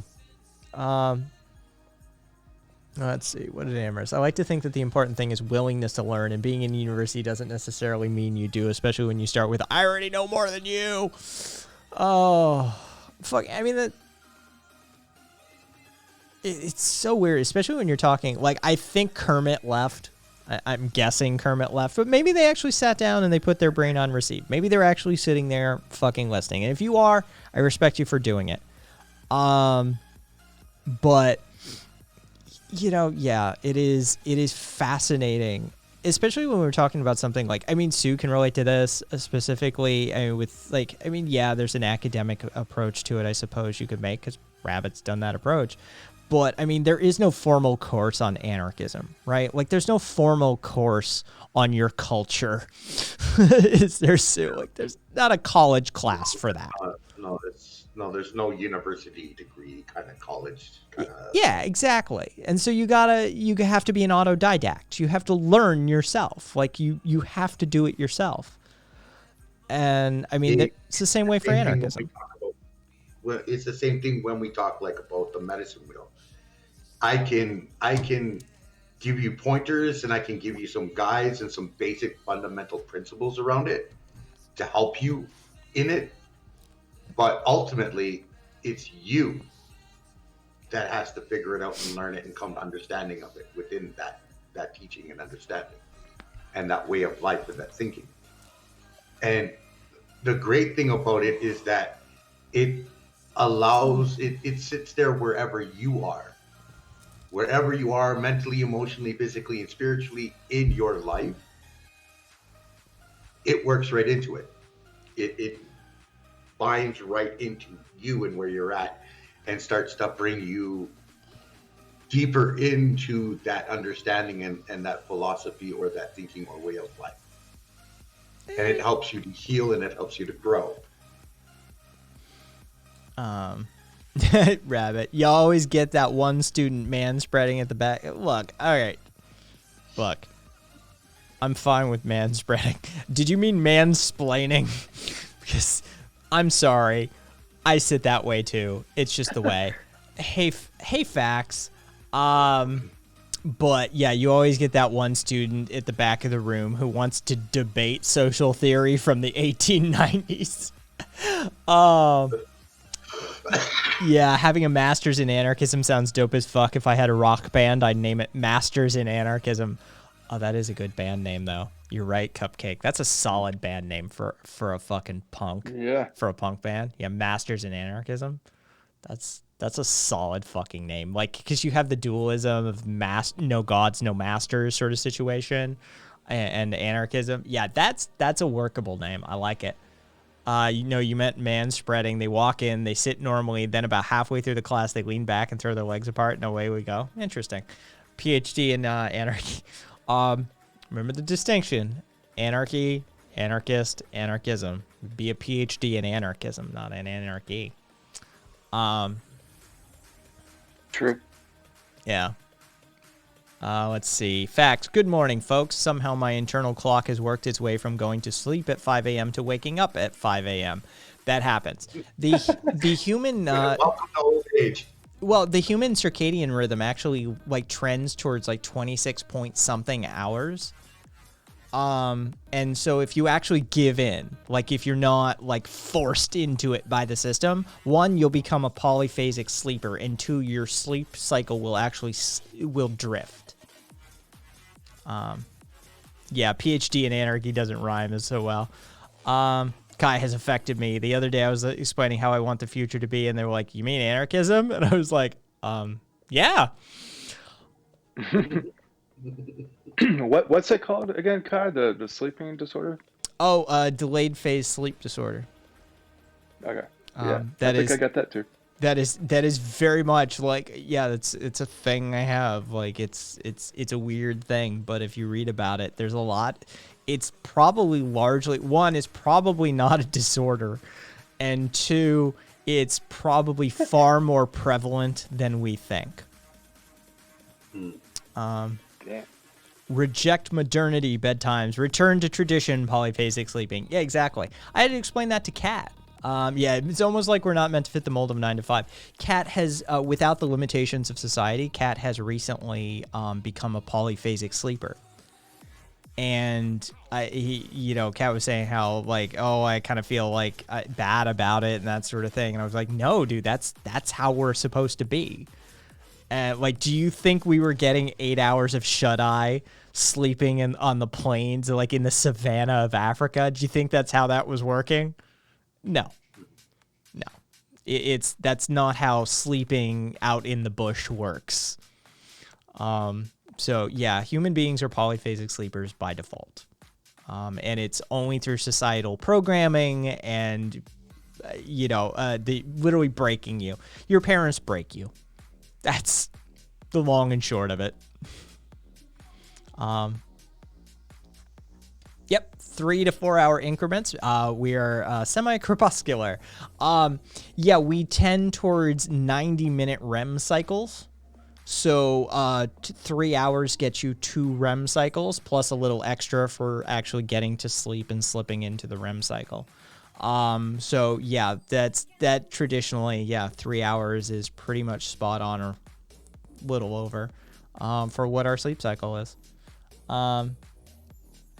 Yeah, welcome to how you should be if you didn't live in post-industrial society. This is what agriculture, this is what industry did to break human beings. Yeah, it's a whole fucking thing. Have you, Kai, have you read Sapiens? No. I think you'd like it, man. Probably. Yeah, a lot of it has to do with like how basically like humanity, like, Homo sapiens, like how we evolved and how agriculture really significantly affected us, and like the comparison between agriculture and modern civilization as well as hunter-gathering. By Harari? It's really, yes. Okay. It's really good. Really interesting. Facts. Agricultural society has made us do that 8 hour sleep thing because of maximizing daylight. Yup, you just read my mind. Yeah, it's a byproduct. I see facts. Starting to think like me. Starting to line up. See, it's how it works. Get the hive mind going. The next thing you know, we all just jack in. And fucking, we just launch this fucker into space. One giant Borg cube. One giant, like, Sterner pilled Borg cube. The last thing I want is the fucking Borg. How would that even work? A Sternerist Borg. That would be an interesting thought experiment. How would that work? Individualist Borg members, huh?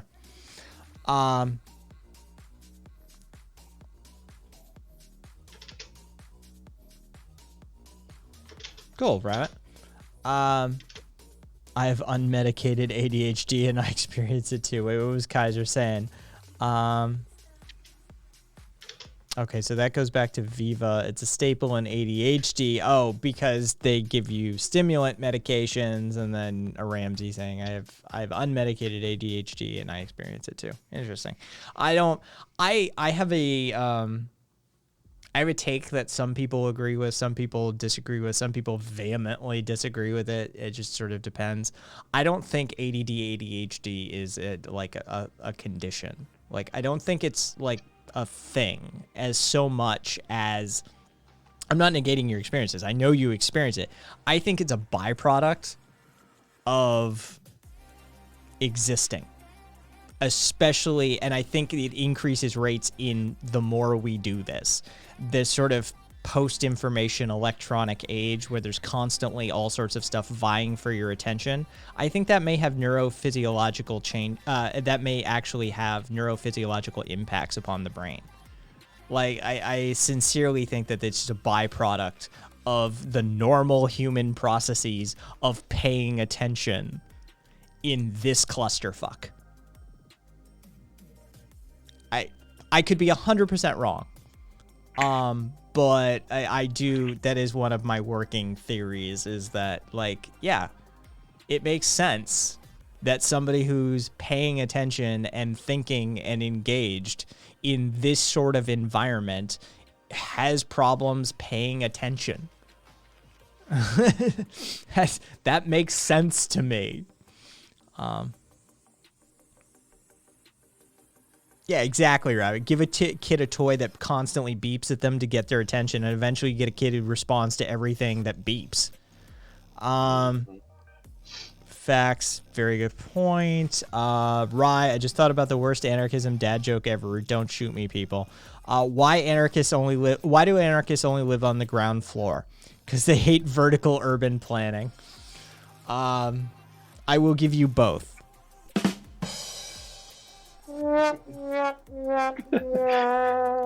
There you go, Rye. Both sound effects, just for you. Yeah, Ramsey, I think there's a baseline sort of this is how you function, and then I think there's a bunch of shit that could exacerbate it. And I think this exacerbates it. Okay, talk equals time. If medication does make you feel robotic and inflexible and also affects your sleep, talk to your doctor. Your medicine could be dosed too high, or the time you take it might not be right for you. Interesting. Facts. I have ADHD and treat it the Western way, but I think the premise is very valid. I meant many stimulants were born out of Nazi Germany to maximize production of soldiers, pilots, and workers for the war machine. And what are we today? In many ways, still a war machine in one way or another. Why use many words when few words do the trick? Have we all seen, because we're about to do it, high on meth. Let's see.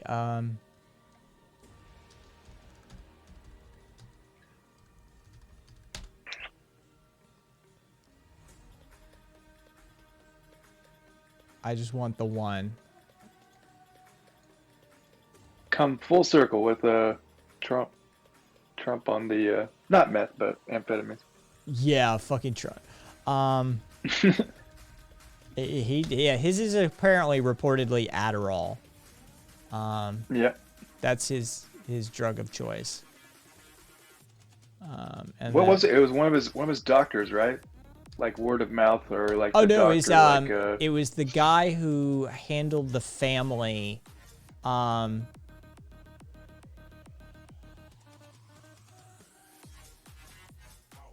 he was the handler for the family during the Celebrity Apprentice days. Oh yeah, that's right. All right, so here's Hitler at the Olympics. Just twacked out of his skull.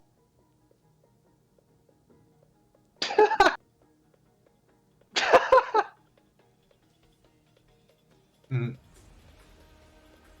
And if you look close, you can see he's clenched down and everything. Yeah. Fucking Hitler just tweaking like a motherfucker. Why is the black person winning? He actually, I mean, Jesse Owens said he shook his hand, and he said I think he said something along the lines of, quite frankly, he was treated better by Hitler than he was his own country. Ouch. Yeah. Yeah, it wasn't pretty. Some of the stuff he said, you know. Let's see. U.S. military did the same thing, at least since World War I. Yeah, oh yeah, they still give. I got into a fucking argument with some dumbass one night about the Go pills that we still give the Air Force, and he was like, "No, it's actually that." I'm like, "Dude, you can look it up. It's not that complicated." But yeah, they're actually just they're amphetamine, the Go pills. Let's see. Just wear earplugs to cover the grinding. I never liked the medication of the psychologist. Okay. Someone had too many. Jesus Christ. Blitz drugs in the Third Reich. Let's see. Hitler took all sorts of stimulants. For example, he was able to stand with a normal shirt in the middle of the cold and would not flinch from the cold so as to project strength, etc. Yeah, I've heard about the cocktails that his doctors had him on. They were impressive. The fact that he didn't fucking just have, like, his heart didn't explode on a daily basis is actually impressive. But, yeah.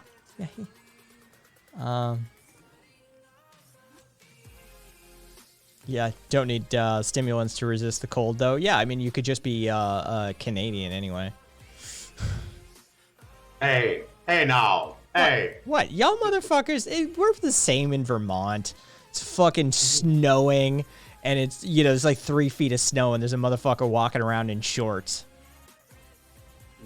You have to admit, Sue, you've known that guy. Whether you're that guy or not, you've known that guy as a Canadian. Can I be honest? Yeah. I have been that guy. There you go. I was that guy too. Still to this day. Like, I live in a part of the world where I never stop wearing shorts. Like, it does not get cold enough here for me to warrant long pants. Like, yeah.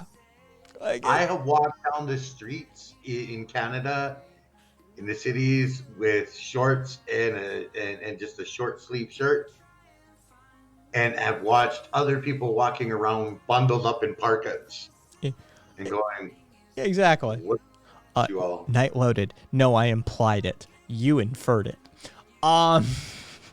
It's the second time I got to be a fucking pedant about that tonight. The person makes the implication, you receive the inference. This is one of those things I'm not gonna dick about. Let's see. Yeah, Momo was that guy too. Facts. I've seen it in New Hampshire. Snow boots and shorts.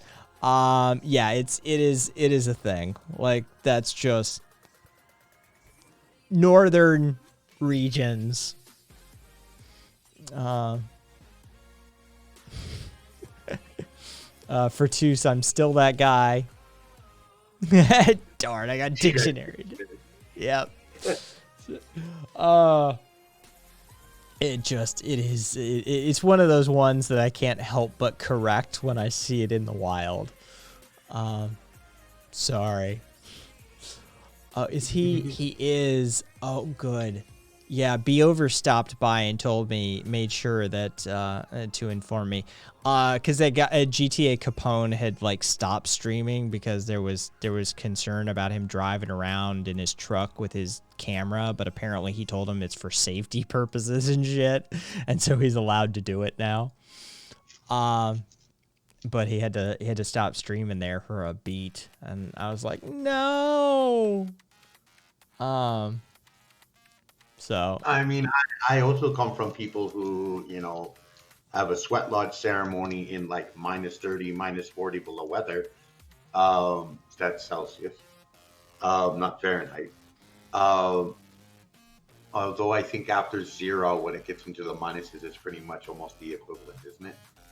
What's the crossover temperature? Is it -28 or something like that? Is it -28, -48? Somebody tell me the crossover temperature for Celsius and Fahrenheit. If you would be so kind. Yes, please. It's so I don't know about 38 Fahrenheit to Celsius, but for had the 8. Celsius to Fahrenheit, it is 9/5 times the Celsius plus 32. No. It's the crossover point, not the algorithm, but the crossover point is where they become the same. And so -38, Gotcha. -38 is the same in Celsius and Fahrenheit. Gotcha. My bad. Yeah. Thank you, Rabbit. Fox, maybe I am Jackie Wells, the voice actor for Jackie Wells from Cyberpunk. I don't know. 27. Let's get. I'm just kidding. No, I am not. Let's get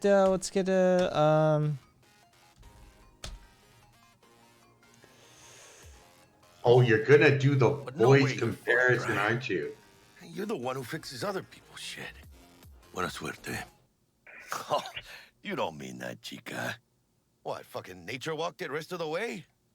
It is, I mean, there's a little more Hispanic on Jackie's voice, but yeah, like definitely has the like deeper and the gravelly, like, yeah, if you put a little a little Spanish into your voice, Sue, you very much would, yeah, you sound a lot like the voice of Jackie Wells, not necessarily the voice actor themselves, though. Yeah, he does sound, yeah, you do sound very similar. That was a good call, Fox.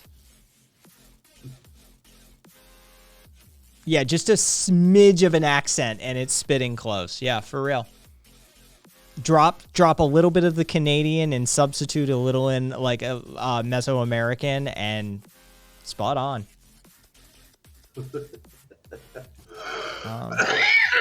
Yeah, that was pretty fucking impressive. It's a good call, Fox. Oops, why did... But no way. Oh, that's because that was the last fucking tab I had open. That's why it opened. Jesus Christ. Hey. Nice. All right, cool. It's probably a little my... oh, maybe. Hey, either way, it was super cool that you fucking pointed that out. So I'm for it either way. Let's complete those. There we go. All right, so let's see. Hang on. Oh, is he? Oh, yeah. Split difference. They're the same. So we're gonna do that one. Night, Rabbit. I have queued up Rabbit. y'all. Good night, Rabbit. We're gonna raid over to Public Loser, who is playing Ni no Kuni 2. Public is good people. He lets me bitch about my physical ailments because he's streaming usually when I'm up and in pain. So we're gonna raid over to Public. And Sue, RV, Karina, who's no longer here. Thanks for hanging out. Always fun Yep. and a pleasure. Thanks for having us. I'll see you guys tomorrow. Catch you later. Hope you're as well as you can be. Till next time. See you all. See you guys. All right.